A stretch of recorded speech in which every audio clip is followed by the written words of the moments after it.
Price the Lord. ദൈവനാമത്തിന് മഹത്വമുണ്ടാകട്ടെ. ഇന്ന് രാത്രിയിൽ നമുക്ക് വീണ്ടും ദൈവവചന പഠനത്തിനായി ഒരുമിച്ച് കൂടുവാൻ സ്വർഗത്തിലെ ദൈവം സഹായിച്ചു. ലോകത്തിന്റെ വിവിധ ഭാഗങ്ങളിൽ നിന്ന് ജോയിൻ ചെയ്യുന്ന എല്ലാ പ്രിയപ്പെട്ടവർക്കും കർത്താവായ യേശു ക്രിസ്തുവിന്റെ നാമത്തിലുള്ള സ്നേഹവന്ദനം അറിയിക്കുന്നു. കർത്താവിന്റെ ശ്രേഷ്ഠദാസൻ ഇവാഞ്ചലിസ്റ്റ് ഷാജൻ പാറക്കടവിൽ ഇന്ന് രാത്രി നമ്മോടൊപ്പം ജോയിൻ ചെയ്തിട്ടുണ്ട്. അദ്ദേഹം തുടർമാനമായി പൗലോസിന്റെ ജീവിതത്തിൽ മുതൽ വിഷയം പഠിപ്പിച്ചുകൊണ്ടിരിക്കുകയാണ്. ഇന്ന് രാത്രിയിലും ദൈവാത്മാവ് തന്നെ ശക്തമായി ഉപയോഗിപ്പാൻ ഇന്ന് രാത്രിയിൽ ജോയിൻ ചെയ്തിരിക്കുന്ന എല്ലാ പ്രിയപ്പെട്ടവർക്കും ക്ലാസ് ഏറ്റവും അനുഗ്രഹമായി തീരുവാൻ, ഇത് പിന്നീട് യൂട്യൂബില് സോഷ്യൽ മീഡിയയിലൊക്കെ കേൾക്കുന്നവർക്കെല്ലാം ഇതൊരു അനുഗ്രഹമായി തീരേണ്ടതിനായി കർത്താവിന്റെ ദാസനെ ഓർത്ത് എല്ലാവരും ഒന്ന് സ്തോത്രം ചെയ്താണ് ഇന്നത്തെ ക്ലാസ് ഏറ്റവും അനുഗ്രഹമായി തീരുവാൻ എല്ലാവരും സ്തോത്രം ചെയ്ത് പ്രാർത്ഥിച്ചു കൊണ്ടിരിക്കുമ്പോൾ ആർക്കെങ്കിലും ഒരാൾക്ക് അൺമ്യൂട്ട് ചെയ്ത് ശബ്ദമുയർത്തി പ്രാർത്ഥിക്കാമല്ലോ. അൺമ്യൂട്ട് ചെയ്താരെങ്കിലും ഇന്നത്തെ ക്ലാസിന്റെ അനുഗ്രഹത്തിനായിട്ട് പ്രാർത്ഥിച്ചാൽ. കർത്താവേ നന്ദി സ്തുതിക്കുന്നു, വാഴ്ത്തുന്നു. കർത്താവേ സ്തോത്രം സ്തോത്രം സ്തോത്രം. ഹല്ലേലൂയ കർത്താവേ നന്ദി സ്തുതിക്കുന്നു. ഹല്ലേലൂയ കർത്താവേ പ്രവാസനത്തിനായിട്ട് നന്ദിയോട് സ്തുതിക്കുന്നു. കർത്താവേ ദൈവത്തിന്റെ മാറ്റമില്ലാത്ത വചനം കർത്താവേ. ഹല്ലേലൂയ കർത്താവ് പഠിക്കാൻ കർത്താവ് പൂർണ്ണാത്മാവ് പൂർണ്ണ സാഹസം കർത്താവെ അവിടുത്തെ വിശുദ്ധപാദത്തിൽ കടന്നു വരുന്ന കർത്താവ് അവിടുത്തെ മക്കളാവും ഞങ്ങളെ കർത്താവെ ഒരേപോലെ അവിടുന്ന് അനുഗ്രഹിക്കണമേ എന്ന് പ്രാർത്ഥിക്കുന്ന സ്തോത്ര. ഹല്ലേലൂയ കർത്താവെ ആത്മാവിൽ എഴുതപ്പെട്ട വചനം കർത്താവെ അതേ ആത്മാവിൽ കർത്താവെ ഹല്ലേലൂയ ഗ്രഹിക്കാൻ തക്കവണ്ണം കർത്താവ് കൃപ ചൊരിയണം കർത്താവ്. പ്രത്യേകിച്ച് കർത്താവെ സ്തോത്ര വചനം സംസാരിക്കുന്ന ദേവദാസന കരങ്ങളിൽ സംശയം പ്രാർത്ഥിക്കുന്ന കർത്താവ് ഹല്ലേലൂയ വചനത്തിലെ മർമ്മങ്ങൾ വെളിപ്പെടുത്തി രീബാരകടഹങ്കാരി ഹല്ലേലൂയ കർത്താവെ ആ ജങ്ങളിൽ പകരുവാൻ തക്കവണ്ണം കർത്താവെ ദേവദാസന കർത്താവ് കരങ്ങളെടുത്ത് ഉപയോഗിക്കണമേ എന്ന് പ്രാർത്ഥിക്കുന്നു. അദ്ദേഹത്തിന്റെ പ്രവർത്തനങ്ങളെ കർത്താവ് മാനിക്കണമേ എന്ന് പ്രാർത്ഥിക്കുന്നു. കർത്താവ് സ്തോത്രം. ബൈബിൾ കോളേജിന്റെ കർത്താവ് സ്തോത്രം മുഖാന്തരം ഒരുക്കിയ കർത്താവ് ഷാജി പാസ്കായി പ്രാർത്ഥിക്കുന്നു. ലാലു പാസ്നായിട്ട് പ്രാർത്ഥിക്കുന്നു. കർത്താവ് സ്തോത്രം. കർത്താവ് അവർ ബലപ്പെടുന്ന ശക്തീകരിക്കണമേ എന്ന് പ്രാർത്ഥിക്കും. കടന്നു വന്ന ഓരോ ദേവദാസിമാരെ കർത്താവിന്റെ കരങ്ങൾ സമർപ്പിച്ച് പ്രാർത്ഥിക്കുന്നു. ദൈവാത്മാ നിറക്കണമേ എന്ന് പ്രാർത്ഥിക്കുന്നു. അത് അനുഗ്രഹമായി തീരുവാൻ തക്കവണ്ണം കർത്താവ് കൃപ ചൊരിയണമേ എന്ന് പ്രാർത്ഥിക്കുന്നു. ഒരിക്കൽ കൂടി ദേവദാസിന്റെ കരങ്ങൾ സമർപ്പിച്ച് പ്രാർത്ഥിക്കുന്നു. ദൈവശാന്തി കൊണ്ട് നിറക്കുന്നതായ സ്തോത്രം, പ്രാർത്ഥനയ്ക്കുന്നതായ സ്തോത്രം.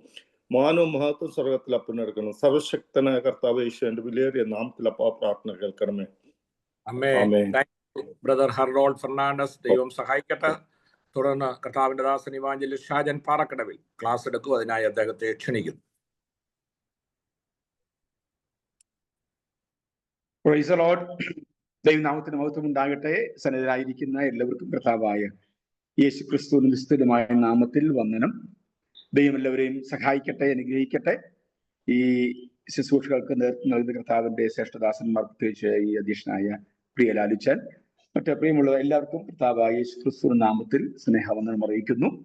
ഇന്ന് രാത്രിയിൽ നിങ്ങൾ വിവിധ ഇടങ്ങളിൽ, ലോകത്തിന്റെ വിവിധ ഇടങ്ങളിൽ ഇരുന്നുകൊണ്ട് ഈ ക്ലാസ്സിൽ സംബന്ധിക്കുന്നതിൽ ഏറെ സന്തോഷവും അഭിമാനവും ഉണ്ട്. ചിലപ്പോൾ നിങ്ങൾ തിരക്കുകളായിരിക്കാം, ഒരുപക്ഷെ നിങ്ങൾ യാത്രയിലായിരിക്കാം, ഒരുപക്ഷെ നിങ്ങൾ മറ്റ് ജീവിത സാഹചര്യങ്ങളിലൊക്കെ ആയിരിക്കാം. എങ്കിലും ആത്മാർത്ഥമായി ഇതിൽ പങ്കെടുക്കുന്ന എല്ലാവരെയും ഓർത്ത് ദൈവത്തെ സ്തുതിക്കുന്നു. ക്ലാസ്സിന് ശേഷം അനന്തരം നിങ്ങൾ വീണ്ടും ഈ ക്ലാസ് കേൾക്കുകയും പഠിക്കുകയും ചെയ്യുന്ന ഓർത്ത് ഞാൻ ദൈവത്തെ സ്തുതിക്കുന്നു. മുൻകാലങ്ങളിൽ സാധാരണ ഇതിൽ പങ്കെടുത്ത വിദ്യാർത്ഥികൾ ചെയ്തു വന്നിരുന്നത്, നമ്മൾ ഈ ക്ലാസ് വെറുതെ യൂട്യൂബിൽ ഇടുകയല്ല.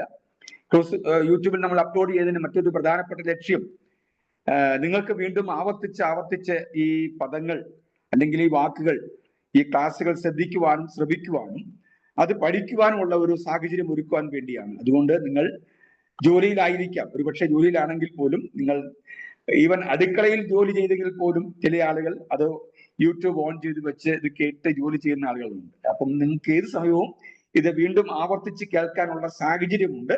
അതുകൊണ്ട് അങ്ങനെ നിങ്ങൾ ഈ കാര്യത്തിൽ സഹകരിക്കണമെന്ന കാര്യം കൂടി ഓർപ്പിക്കുന്നു. ദൈവം നിങ്ങളെ ധാരാളമായി അനുഗ്രഹിക്കട്ടെ.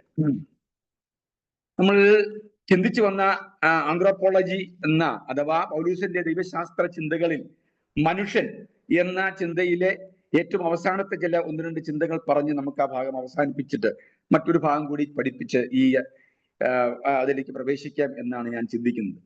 ഏതായാലും ഇന്ന് നമ്മൾ കഴിഞ്ഞ ദിവസം വളരെ കൃത്യമായി നമ്മൾ പഠിച്ചുകൊണ്ടിരുന്നത് ഒന്ന്, മനുഷ്യൻ എന്ന നിലയിൽ പൗലോസ് മുൻപോട്ട് വെച്ച തന്റെ ദൈവശാസ്ത്ര ലേഖനങ്ങളിൽ അല്ലെങ്കിൽ തന്റെ ലേഖനങ്ങളിലൂടെ താൻ മുൻപോട്ട് വെച്ച ദൈവശാസ്ത്ര പദങ്ങൾ, നരവംശാസ്ത്ര ആന്ത്രോപോളജിക്കൽ ടേംസ്, കോൺസെപ്റ്റ് എന്താണ് എന്നാണ് നമ്മൾ പഠിച്ചത്. ഒന്ന്, ശരീരം 2, ദേഹം ദേഹി ആത്മാവ്.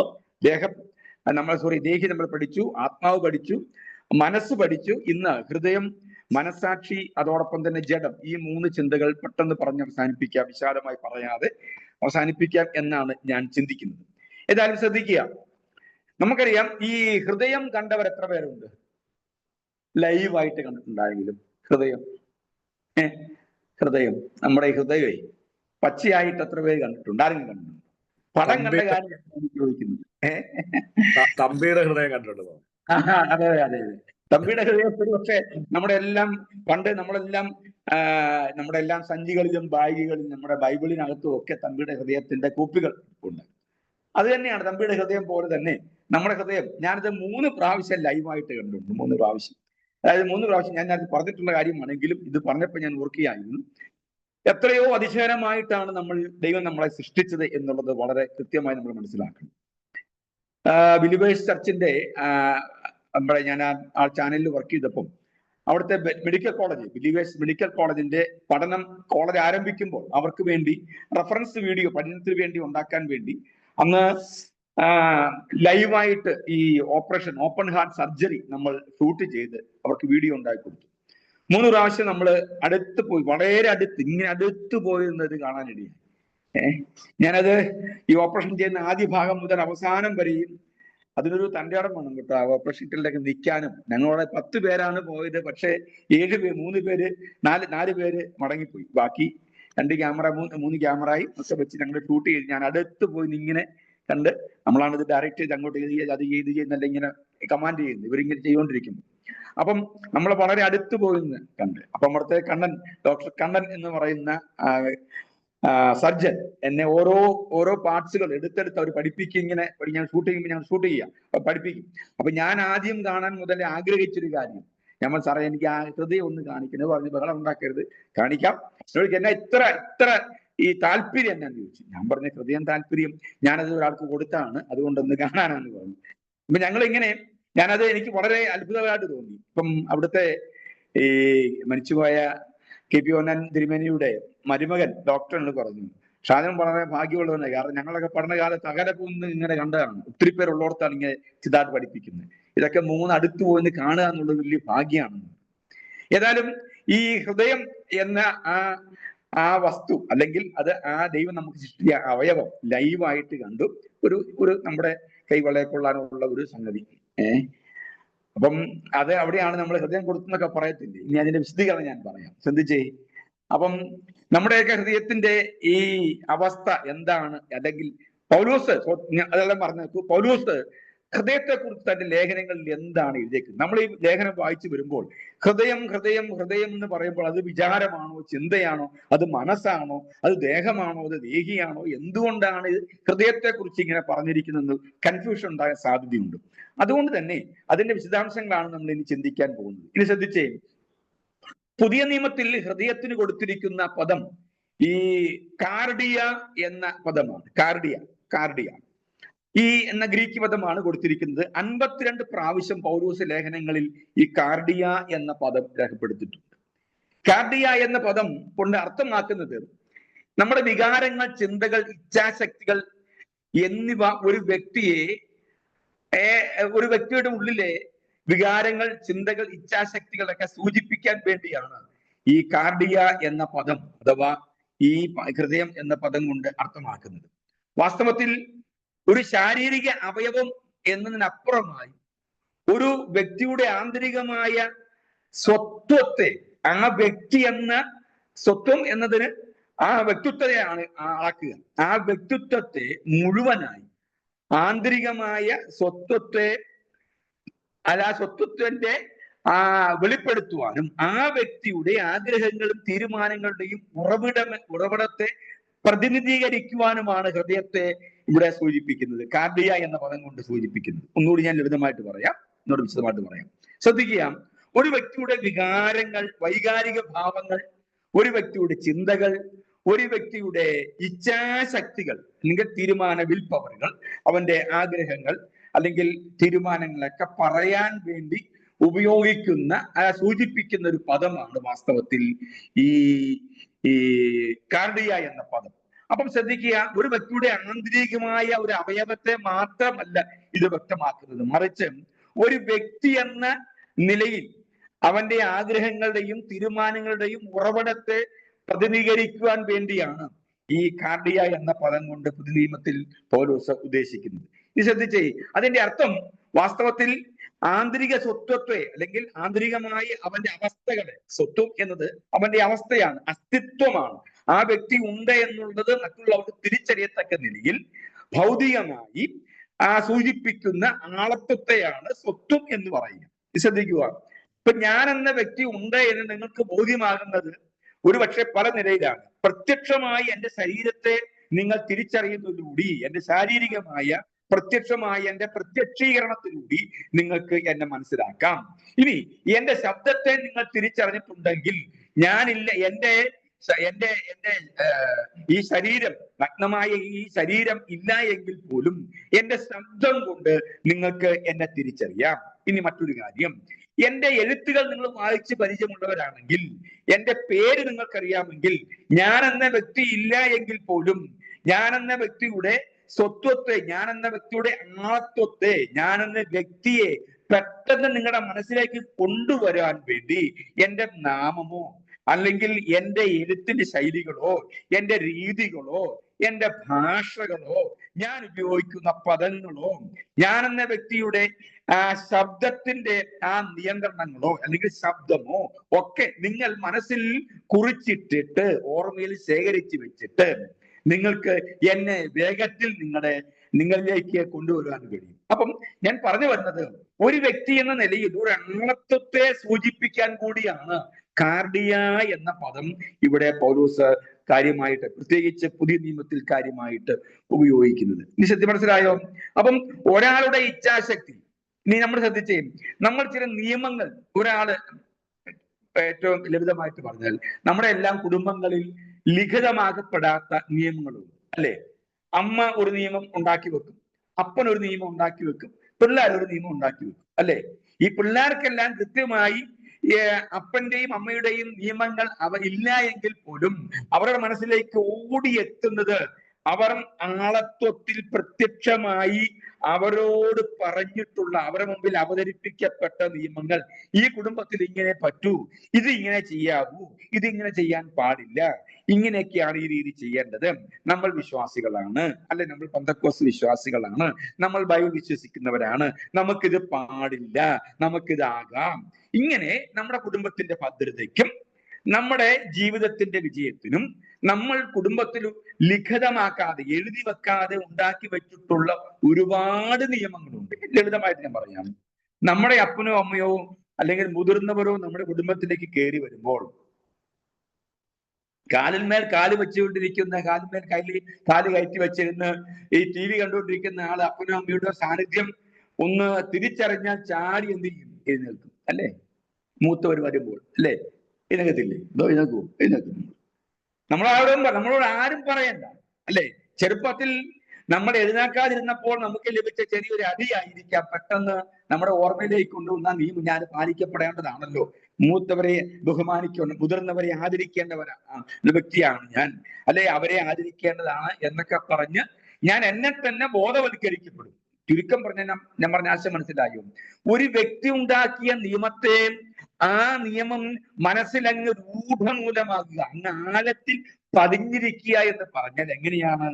ആ വ്യക്തി പ്രത്യക്ഷമായോ പരോക്ഷമായോ നമ്മുടെ മുമ്പിൽ അവതരിപ്പിച്ചത് അദ്ദേഹത്തിന്റെ അധികാര പരിധിയിൽ നിന്നുകൊണ്ട് നമ്മുടെ മനസ്സിലേക്ക് കോറിയിട്ട അല്ലെങ്കിൽ നമ്മുടെ മനസ്സിൽ ഉറപ്പിച്ച ചില നിയമങ്ങൾ ഇല്ല എങ്കിൽ പോലും അസാന്നിധ്യം കൊണ്ട് പോലും ആ നിയമത്തിന് പ്രാബല്യമുണ്ട് എന്ന് നമുക്കറിയാം. ഞാൻ പറഞ്ഞ ആശയം മനസ്സിലാവുന്നു എന്ന് വിചാരിക്കുന്നു. അങ്ങനെയാണെങ്കിൽ കാർഡിയ എന്ന പദം കൊണ്ട് പൗലോസ് കൂടെ പറഞ്ഞ ലളിതമായിട്ടോ ശക്തമായിട്ടും വ്യക്തമാക്കുന്ന ഒറ്റ കാര്യം മാത്രമേ ഉള്ളൂ, ഒരു വ്യക്തിയുടെ ആളത്വത്തെ സൂചിപ്പിക്കുവാനുള്ള പദം. എങ്ങനെ? ആ വ്യക്തിയുടെ സ്വത്വം, ആ ആളത്വത്തിന്റെ അലങ്കരിക്കുവാനുള്ളതായിരിക്കുന്ന പദമായിട്ട് ബുദ്ധി, അദ്ദേഹത്തിന്റെ ബുദ്ധിയായിട്ടോ വികാരങ്ങളായിട്ടോ ഇച്ഛാശക്തിയായിട്ടോ തീരുമാനമായിട്ടോ നമുക്ക് ഈ പദത്തെ നമുക്ക് കാണാൻ കഴിയും. ഇനി ശ്രദ്ധിച്ച്, ഈ മത്തായിയുടെ സുവിശേഷം 5-ാം അധ്യായം 8-ാം വാക്യം നമ്മൾ വായിക്കുമ്പോൾ അവിടെ കാണുന്ന ഒരു പദമുണ്ട്, ഹൃദയശുദ്ധി ഉള്ളവർ. ഇതിന്റെ ഉപയോഗം ഞാൻ പറയുന്നത്, കാർഡിയ എന്ന പദത്തിന്റെ ഉപയോഗം ശ്രദ്ധിക്കുക. 5:8 വായിക്കുന്നു ഹൃദയശുദ്ധി ഉള്ളവൻ. ഇനി മത്തായി 22:37 വായിക്കുമ്പോൾ, ഞാൻ ഈ പുതിയ നിയമത്തിൽ കാർഡിയ എന്ന പദത്തിലേക്ക് അതാണ് നമ്മൾ ചിന്തിച്ചുകൊണ്ടിരിക്കുന്നത് കേട്ടോ. നമ്മൾ ലേഖനത്തിലേക്ക്, പൗലോസിന്റെ ലേഖനത്തിലേക്ക് വരും. ഇനി Mathai 22:37, Mathai 22:37, Matthew chapter 22 versus 37, പൂർണ്ണ ഹൃദയത്തോടെ ദൈവത്തെ സ്നേഹിക്കുക, പൂർണ്ണ ഹൃദയത്തോടെ എന്ന് പദപ്രയോഗം കാണാൻ കഴിയും. ഇനി മത്തായി 6:21 നിങ്ങളുടെ ഹൃദയവും അവിടെയായിരിക്കും. ചുരുക്കത്തിൽ ഈ ഈ പദത്തിന്റെ പ്രായോഗികത അല്ലെങ്കിൽ അതിന്റെ പ്രയോഗം, അതിന്റെ ഉപയോഗം എങ്ങനെയാണ്? ഒരു സമ്പൂർണ്ണ ആളത്വത്തെ വെളിപ്പെടുത്തുവാൻ വേണ്ടിയാണ് ഈ പദം പുതിയ നിയമത്തിലൊക്കെ ഉപയോഗിച്ചിരിക്കുന്നത്. കാർഡിയ എന്ന പദം അഥവാ ഹൃദയം എന്ന പദം കൊണ്ട് ഉദ്ദേശിക്കുന്നത് ആ വ്യക്തിത്വത്തെയാണ്. ഇനി ശ്രദ്ധിച്ചേ, ഒരു പദം കൂടി ഗ്രീക്കിൽ ഇതിന് ഉപയോഗിച്ചിട്ടുണ്ട്. അതിന്റെ സ്പ്ലാഞ്ചന എന്ന പദമാണ്. അതിന്റെ അർത്ഥം ഈ ആഴത്തിലുള്ള വൈകാരിക പ്രകടനങ്ങളും അനുകമ്പയും എന്നാണ്.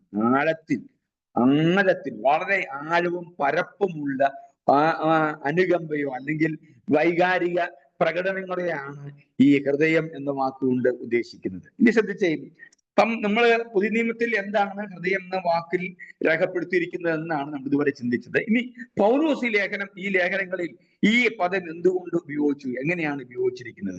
52 പ്രാവശ്യമാണ് ഈ പദം പൗലോസ് ലേഖനങ്ങളിൽ ഉപയോഗിച്ചിരിക്കുന്നത്. ഈ ഒരു വ്യക്തിയുടെ വിചാരങ്ങളുടെ ഉറവിടവും ഇച്ഛാശക്തിയുടെ ഉറവിടവും എന്ന അർത്ഥത്തിലാണ് പൗലോസ് ഈ പദം ഉപയോഗിച്ചിരിക്കുന്നത്. ഒന്നുകൂടി ഞാൻ പറയുന്നു, ഒരു വ്യക്തിയുടെ വിചാരങ്ങളുടെ ഉറവിടമെന്നും ഇച്ഛാശക്തിയുടെ ഉറവിടമെന്നും എന്ന അർത്ഥത്തിലാണ് പൗലോസ് ഈ പദം ഉപയോഗിച്ചിരിക്കുന്നത്. ഈ ആശയത്തിൽ പൗലോസ് പറയാൻ കാര്യം, റോമാലേഖനം 8-ാം അധ്യായം 27-ാം വാക്യം വായിക്കുമ്പോൾ ഹൃദയങ്ങളെ പരിശോധിക്കുന്ന ദൈവം അറിയുന്നു എന്ന് വായിക്കുന്നുണ്ട്. ഹൃദയങ്ങളെ പരിശോധിക്കുന്ന ദൈവം നിങ്ങളെ അറിയുന്നു. ശ്രദ്ധിക്കുക, ഹൃദയങ്ങളെ പരിശോധിക്കുന്ന ദൈവം. ഹൃദയങ്ങളെ പരിശോധിക്കുക എന്ന് പറഞ്ഞാൽ എന്താ? ഈ ഓപ്പൺ ഹാർട്ട് സർജറി ചെയ്യുക എന്നുള്ളതാണോ അതിന്റെ അർത്ഥം? ശ്രദ്ധിച്ചേ, ഹൃദയങ്ങളെ പരിശോധിക്കുക എന്ന് പറഞ്ഞാൽ നമ്മുടെ ഹൃദയത്തിന്റെ വികാരങ്ങൾ, നമ്മുടെ വിചാരങ്ങൾ, നമ്മുടെ ഇച്ഛാശക്തികൾ, വൈകാരികമായ പ്രകടനങ്ങൾ, നമ്മളുടെ ആഗ്രഹങ്ങൾ, ദൈവത്തോടുള്ള പ്രതിപത്തി തുടങ്ങി എന്ത് കാര്യവും നമ്മുടെ മനസ്സുമായി ഹൃദയവുമായി ബന്ധപ്പെട്ട് ദൈവോന്മുഖമാകുന്നതിനെയാണ് നമുക്ക് ആ ഭാഗം കാണാൻ കഴിയുക. ഒന്നുകൂടി ഞാൻ പറയുന്നു, ശ്രദ്ധിക്കുക. ഇപ്പം പൗലോസ് 52 പ്രാവശ്യം ഈ ലേഖനങ്ങളിൽ ഉപയോഗിച്ചിട്ടുണ്ട്. അതിന്റെ ചിന്തകളിൽ ഒന്ന്, ഹൃദയങ്ങളെ എന്ന പദം തന്റെ വികാരങ്ങളുടെയും വിചാരങ്ങളുടെയും ഉറവിടമായിട്ട് പൗലോസ് ഒരാശയം പങ്കുവെക്കുന്നു. ഇനി ശ്രദ്ധിച്ചേ, അടുത്തത് റോമാലേഖനം 2:15. നിങ്ങൾ ഈ വാക്കുകളെ എഴുതിയെടുക്കണേ. റോമാലേഖനം 2:15, ന്യായപ്രമാണത്തിന്റെ പ്രവൃത്തി തങ്ങളുടെ ഹൃദയത്തിൽ എഴുതിയിരിക്കുന്നു എന്ന് കാണുന്നു. ന്യായപ്രമാണങ്ങളുടെ പ്രവൃത്തി തങ്ങളുടെ ഹൃദയത്തിൽ എഴുതിയിരിക്കുന്നു. എന്താ അതിനർത്ഥമാക്കുന്നത്? നിലവിലുള്ള പ്രമാണങ്ങളെ പ്രാവർത്തികമാക്കാൻ ഹൃദയപൂർവ്വം സ്വീകരിക്കുകയും ആ സ്വീകരിക്കുന്നത് അതിനൊരു പ്രായോഗിക തലത്തിൽ കൊണ്ടുവരികയും ചെയ്യുക. ഇതാണ് പൗലോസ് ഉദ്ദേശിക്കുന്നത്. ന്യായപ്രമാണത്തിന്റെ പ്രവൃത്തി ഹൃദയങ്ങളിൽ എഴുതിയിരിക്കുക എന്ന് പറഞ്ഞാൽ ഹൃദയപൂർവം പ്രമാണങ്ങളെ സ്വീകരിക്കുകയും വൈകാരികമായി അതിനോട് പ്രതിബദ്ധത ഉണ്ടാകുകയും മാത്രമല്ല താങ്കൾ ഹൃദയത്തിൽ സ്വീകരിച്ചത് പ്രാവർത്തികമാക്കാനുള്ള ഒരു ശ്രമം നടത്തുകയും ചെയ്യുക. ഇതാണ് പൗലോസ് ഈ ഭാഗത്ത് അർത്ഥമാക്കുന്നത്. റോമാലേഖനം 2:29 ഇങ്ങനെ വായിക്കുന്നു, അക്ഷരത്തിലല്ല ആത്മാവിലുള്ള ഹൃദയ പരിച്ഛേദനത്തെ യഥാർത്ഥ പരിച്ഛേദന അഥവാ സർക്കംസിഷൻ എന്ന കർമ്മം പ്രമാണമായി ബന്ധിപ്പിക്കുവാൻ, ദൈവവുമായി ബന്ധിപ്പിക്കുവാൻ വേണ്ടി പഴയ നിയമകാലങ്ങളിൽ ഒരുവൻ ചെയ്യണം, അല്ലെങ്കിൽ പ്രമാണപ്രകാരം ജീവിക്കുന്നു എന്ന് പൊതുവിൽ ദൈവത്തെയും പൊതുജനത്തെയും ബോധ്യമാക്കാൻ വേണ്ടി മോശ കൊടുത്ത കൽപ്പനയുടെ പ്രായോഗിക തലമാണ് പരിച്ഛേദന എന്ന് പറയുക. ദൈവത്തിന് വേണ്ടി വേർതിരിക്കുക, ആഗ്രഹജന്മം അല്ലെങ്കിൽ പരിച്ഛേദന എന്ന നിലയിൽ ഈ ദൈവത്തിന് വേണ്ടി വേർതിരിക്കുക അല്ലെങ്കിൽ പ്രമാണത്തോട് ചേർന്ന് നിൽക്കുക. അപ്പം അതുകൊണ്ട് തന്നെ ഒരുവൻ യഥാർത്ഥത്തിലുള്ള പരിച്ഛേദന എങ്ങനെയാണ് സാധിക്കേണ്ടത്? അഗ്രജന്മത്തിനപ്പുറമായി ഹൃദയ പരിച്ഛേദന ഉണ്ടാവണം എന്നാണ് പൗലോസ് പറഞ്ഞത്.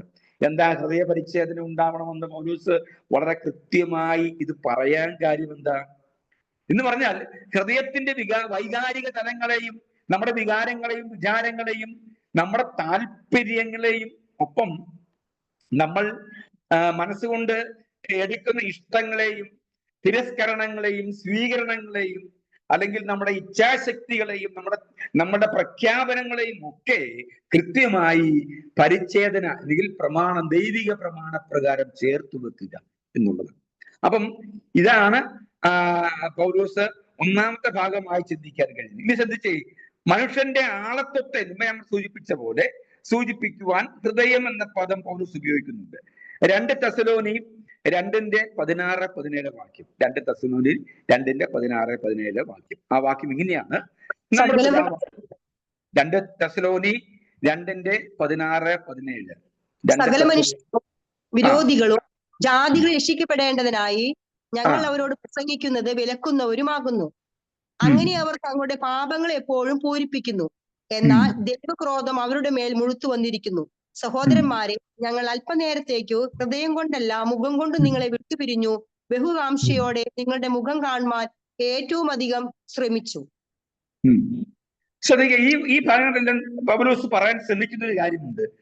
ഹൃദയം എന്ന് പറയുന്നത് കേവലം നമുക്കൊരു ഹൃദയബന്ധം ഒരാളോട് ഉണ്ടാകുക എന്ന് പറഞ്ഞതിന് അർത്ഥമാക്കുന്നത് എന്താ? നമുക്ക് നല്ല ഹൃദയബന്ധമുള്ള ആളുകൾ, ഹൃദയത്തോട് ചേർത്ത് വെച്ച ചില ആളുകളുണ്ട്. നമ്മുടെ ഇഷ്ടങ്ങളും അനിഷ്ടങ്ങളും പരസ്പരം പൂരകങ്ങളായി സ്വീകരിക്കാൻ കഴിയുന്നവർ. ഈ ഒരാളുമായിട്ട് ഒരു സ്നേഹബന്ധം ഉണ്ടാകുക എന്ന് പറഞ്ഞാൽ അദ്ദേഹത്തിന്റെ ഇഷ്ടങ്ങൾ മുഴുവൻ അനിഷ്ടങ്ങൾ മുഴുവൻ നമ്മുടെ ഇഷ്ടങ്ങളായിട്ടും അദ്ദേഹത്തിന്റെ ഇഷ്ടങ്ങൾ മുഴുവൻ നമ്മുടെ അനിഷ്ടങ്ങളായി തീരുക എന്നുള്ളതല്ല. അദ്ദേഹത്തിന്റെ ഇഷ്ടങ്ങളും അനിഷ്ടങ്ങളും എല്ലാം നമ്മുടെ ഇഷ്ടങ്ങളായി തീരുക എന്നുള്ളതാണ്. അപ്പം ഈ ചുരുക്കം പറഞ്ഞാൽ നമ്മുടെ ആശയപരമായി ഐക്യമുണ്ടാകുക, നമ്മുടെ ഹൃദയത്തോട് ചേർത്ത് വെക്കുക എന്ന് പറഞ്ഞാൽ നമ്മുടെ വൈകാരിക തലങ്ങളോട് താതാത്മ്യം പ്രാപിക്കത്തക്ക നിലയിൽ നിൽക്കാൻ കഴിയുക തുടങ്ങി നമ്മൾ എന്ത് ചിന്തിക്കുന്നുവോ അതിനോട് വളരെ ക്രിയാത്മകമായി പ്രതികരിക്കുന്ന, ചേർത്ത് വെക്കാൻ കഴിയുന്ന ചിന്തകളുള്ള ആളുകളെയാണ് നമ്മൾ മനസ്സോട് ചേർത്ത് വെക്കുക എന്ന് പറയുക. അതിന്റെ അർത്ഥം ആ വ്യക്തിയെ എല്ലാ അർത്ഥത്തിലും ഉൾക്കൊള്ളുക എന്നുള്ളതാണ്. ആ വ്യക്തി ആരുമാകാം, എന്തുമാകാം, എങ്ങനെയുമാകാം. നമ്മൾ ഹൃദയപൂർവ്വം ഒരാളെ സ്വീകരിച്ചു എന്ന് പറഞ്ഞാൽ ആളത്വത്തെ അംഗീകരിക്കുക എന്നല്ല അതിന് അർത്ഥമാക്കേണ്ടത്. അതാണ് അതിന് ശരി. നമ്മൾ കർത്താവായ യേശുക്രിസ്തുവിനെ ഹൃദയം കൊണ്ട് വിശ്വസിക്കുകയും വായുകൊണ്ട് ഏറ്റുപറയുകയും ചെയ്ത് രക്ഷിക്കപ്പെട്ടു എന്ന് പറയുക, കർത്താവായി സ്വീകരിച്ചു എന്ന് പറഞ്ഞാൽ ക്രിസ്തുവെന്നും ആളത്വത്തെ അതേ അർത്ഥത്തിൽ നമ്മൾ ഹൃദയത്തിൽ ചേർത്ത് വെച്ചു, നമ്മൾ സ്വീകരിച്ചു എന്നുള്ളതാണ്. നമ്മൾ ആ വ്യക്തിയോടൊപ്പം സഞ്ചരിക്കാൻ ആഗ്രഹിക്കും, അതോടൊപ്പം ചിന്തിക്കാൻ ആഗ്രഹിക്കും, ഒപ്പം ചേർന്ന് നിൽക്കാൻ ആഗ്രഹിക്കും. അപ്പം നമ്മൾ എന്ന് പറഞ്ഞാൽ ആ വ്യക്തിയും ആ വ്യക്തി എന്ന് പറഞ്ഞാൽ നമ്മൾ എന്ന തലത്തിലേക്ക് മാറുന്നൊരവസ്ഥ. അതാണ് വാസ്തവത്തിൽ ഇവിടെ പൗലോസ് ഉപയോഗിക്കുന്ന പദത്തിന്റെ കാർഡിയ എന്ന പദം കൊണ്ട് ഉദ്ദേശിക്കുക എന്ന് പറഞ്ഞാൽ, എന്റെ ഹൃദയം എന്ന പൗലോസ് പറയുക, ഞാൻ നിങ്ങളെ എല്ലാ അർത്ഥത്തിലും സ്വീകരിക്കുന്നു, നിങ്ങളും എന്നെ അർത്ഥത്തിൽ സ്വീകരിച്ചിരിക്കുന്നു എന്ന നിലയിലാണ് പൗലോസ് ഈ ഭാഗം ഉപയോഗിക്കുക. ഇനി ശ്രദ്ധിച്ചേ, റോമാലേഖനം 6:17 വായിക്കുമ്പോൾ നമ്മൾ ഇങ്ങനെ അവിടെ കാണുന്നത്, നിങ്ങളെ പഠിപ്പിച്ച ഉപദേശ രൂപത്തെ ഹൃദയപൂർവ്വം അനുസരിച്ചു. റോമർ 10:10-11 യേശുക്രിസ്തുവിനെ കർത്താവ് എന്ന് വായു കൊണ്ട് ഏറ്റുപറയുകയും ഹൃദയം കൊണ്ട് വിശ്വസിക്കുകയും ചെയ്താൽ നീ എന്ത് ചെയ്യും? രക്ഷിക്കപ്പെടും. ചുരുക്കം പറഞ്ഞാൽ ഹൃദയ വികാരങ്ങളുടെ ഉടമയായ ഹൃദയത്തെ പൗലോസ് കൃത്യമായി അടയാളപ്പെടുത്താനാണ് ഈ പദങ്ങൾ ഇങ്ങനെ ഉപയോഗിച്ചിരിക്കുന്നത്. ധാരാളം പദങ്ങൾ നമ്മൾ വായിക്കേണ്ടതായിട്ടുണ്ട്, എല്ലാം എടുത്ത് വായിക്കുന്നില്ല. ഇതിന്റെ എല്ലാം അർത്ഥം ഇത്രയും ഉള്ളൂ. പൗലോസ് തന്റെ പദങ്ങളിലൊക്കെ ഉപയോഗിച്ചിരിക്കുന്നത് ഒന്നുകൂടി ഞാൻ ആവർത്തിച്ച് പറയുന്നു. ഒന്ന്, മനുഷ്യന്റെ ഹൃദയ വികാരങ്ങളും അല്ലെങ്കിൽ ഇച്ഛാശക്തികളും അതോടൊപ്പം തന്നെ തങ്ങളുടെ അഭിപ്രായങ്ങളും തീരുമാനങ്ങളും സമ്പൂർണ്ണ ആളത്വത്തെ വെളിപ്പെടുത്താനാണ് തന്റെ ലേഖനങ്ങളിൽ ഹൃദയം എന്ന നിലയിൽ പൗലോസ് തന്റെ ഈ പദം കാർഡിയ എന്ന പദത്തിലൂടെ ഉപയോഗിച്ചിരിക്കുന്നത്. അപ്പൊ നമുക്ക് ഈ കാര്യത്തെയും കൊണ്ട് അവസാനിപ്പിക്കാം ആ ഭാഗം. ഇനി രണ്ടാമത്തെ പാഠം മനസാക്ഷി എന്നുള്ളതാണ്. മനസാക്ഷി, ഈ മനസാക്ഷി എന്ന, ഇനി അതിനു മുമ്പ് ഒരു പദം കൂടി പറഞ്ഞ് അവസാനിപ്പിക്കാം. ഈ എബ്രായ പദത്തിൽ ഹൃദയത്തിന് എബ്രായ ലെവ് ലെവ് LEVE ലെവ് എന്ന പദം ഉപയോഗിച്ച് ആ എബ്രായ ഭാഷയിൽ, അഥവാ ലെവാവ് എന്ന പദം ആണ് ഉപയോഗിച്ചിരിക്കുന്നത്. അതിന്റെ അർത്ഥം ഒരാളുടെ മുമ്പ് നമ്മൾ വായിച്ച ആ ഭാഗം തന്നെയാണ്, എന്നാൽ അല്പം കൂടി വിശാലമായ അർത്ഥത്തിൽ മറ്റൊന്നുമില്ലാതെ സമ്പൂർണ്ണ ആളത്വത്തെ വെളിപ്പെടുത്താനാണ് ഈ പദം പൗലോസ് പുതിയ നിയമത്തിൽ ഉപയോഗിച്ചിരിക്കുന്നത്. ശ്രദ്ധിക്കുക, എബ്രായ പദം ഇതാണ്. പൗലോസ് തന്റെ ലേഖനങ്ങളിലെല്ലാം രണ്ട് വ്യത്യസ്തമായ സംസ്കാരങ്ങളും പദങ്ങളും ഉപയോഗിച്ചിട്ടുണ്ട്. രണ്ട് വ്യത്യസ്തമായ പദങ്ങളും സംസ്കാരങ്ങളും, ഒന്ന് എബ്രായ പദം, രണ്ട് ഗ്രീക്ക് പദം. അഥവാ തന്റെ ലേഖനങ്ങളിലെല്ലാം താൻ ക്രോഡീകരിക്കുന്നതും താൻ പരാമർശിക്കുന്നതും താൻ ലക്ഷ്യം വെക്കുന്നതും പ്രധാനപ്പെട്ട രണ്ട് സംസ്കാരങ്ങളുടെ ഒരു സമന്വയമാണ്. ഒന്ന് എബ്രായർ, രണ്ട് ഗ്രീക്ക്. അതിൽ എബ്രായ പദം ഇതാണ് ഹൃദയത്തെ പറയുന്നത് ലെവ് അഥവാ ലെവാവ് എന്ന് പറഞ്ഞാൽ സമ്പൂർണമായ ആണത്വത്തെ, മറ്റൊന്നുമല്ലാത്ത സമ്പൂർണ്ണ ആണത്വത്തെയാണ് അത് വെളിപ്പെടുത്തുന്നത്. നിങ്ങൾക്ക് ഈ ഭാഗങ്ങൾ മനസ്സിലായി എന്ന് ഞാൻ വിചാരിക്കുന്നു. ഒരു വ്യക്തിയുടെ ആന്തരിക അവയവത്തിനപ്പുറം, ശ്രദ്ധിക്കുക, ഞാൻ പറഞ്ഞല്ലോ, ഞാൻ കണ്ട ആ ഹൃദയം എന്ന് പറയുന്ന ചെറിയ ആ വസ്തു, അതിനപ്പുറമായി ഒരു വലിയ ആളത്വം അതിനുണ്ട്. അതിനപ്പുറമായി ഒരു വലിയ നിഗമനം അതിനുണ്ട്. അതിന് ഒരു തീരുമാനത്തിന്റെ പ്രഖ്യാപനം നടത്താനുള്ള കഴിവുണ്ട്, തിരിച്ചറിവിന് കഴിവുണ്ട്. ചുരുക്കം പറഞ്ഞാൽ ഒരു സമ്പൂർണ്ണ ആളത്വം വഹിക്കുന്ന ഒന്നായി നമ്മളെ മുൻപോട്ട് നയിക്കുന്നതാണ് ഹൃദയം എന്ന് പറയുക. കാർഡിയ അഥവാ ലെവാ എന്ന പദം കൊണ്ട് അർത്ഥമാക്കുക. ഇനി മനസാക്ഷി എന്ന പദം നമ്മൾ ഈ പൗലോസിന്റെ ലേഖനങ്ങളിൽ കാണുന്ന ഒരു പ്രധാനപ്പെട്ട പദമാണ്. മനസാക്ഷി എന്ന പദം, മനസാക്ഷി, അതാണ് നമ്മൾ ചിന്തിക്കുന്നത്. മനസാക്ഷി എന്നതിന് ഗ്രീക്കിൽ സുനേഡേസിസ് എന്ന പദമാണ് ഉപയോഗിച്ചിരിക്കുന്നത്. ഞാൻ അതിന്റെ നോട്ട് ഇടാം. എന്തായാലും നിങ്ങൾ ഒരു ഫുട് നോട്ട് എഴുതുന്നെങ്കിൽ എഴുതുക. ഈ ഞാൻ ഇടയ്ക്ക് പറയുന്ന ചില കാര്യങ്ങളൊന്നും നിങ്ങൾക്ക് നോട്ടിൽ കിട്ടിയത് വരില്ല, റഫായിട്ട് പറയുന്ന കാര്യങ്ങൾ. അതുകൊണ്ട് അത് നിങ്ങൾക്ക് മനസ്സിലാകാൻ വേണ്ടി ഞാൻ വിശദമാക്കാൻ വേണ്ടി ഉപയോഗിക്കുന്ന പദങ്ങളൊക്കെ ആകാം. അതെല്ലാം ഒന്നും നമുക്ക് നോട്ടിൽ കിട്ടില്ല. അതുകൊണ്ട് നിങ്ങൾ അതൊക്കെ ഒന്ന് എഴുതിയെടുക്കണം എന്നുള്ള കാര്യം ഓർപ്പിക്കുന്നു. ശ്രദ്ധിച്ചേ, മനസാക്ഷി എന്നതിന് ഗ്രീക്കിൽ സുനേഡേസിസ്, സ്പെല്ലിംഗ് SUNEIDESIS, സുനേഡേസിസ് എന്ന പദമാണ് ഉപയോഗിച്ചിരിക്കുന്നത്.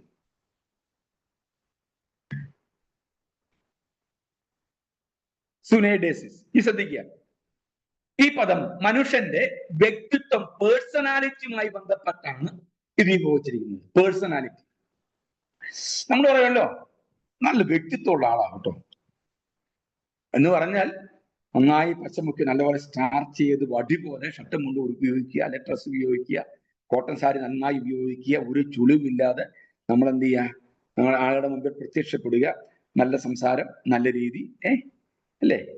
ചുരുക്കം പറഞ്ഞാൽ നമ്മളൊക്കെ വിലയിരുത്തുന്നത് നമ്മുടെ ഒരു ഔട്ട്വേർ, ഒരു അപ്പിയറൻസ് ഉണ്ട് എന്ന് പറഞ്ഞാൽ ഒരു അറ്റയർ നോക്കിയാണ്. നമ്മുടെ അറ്റയർ നോക്കി എപ്പോഴും നന്നായിട്ട് വസ്ത്രധാരണം നടത്തുക, നല്ല വൃത്തിയായിട്ട് നടക്കുക, നന്നായി ഒരുക്കി നടക്കുക.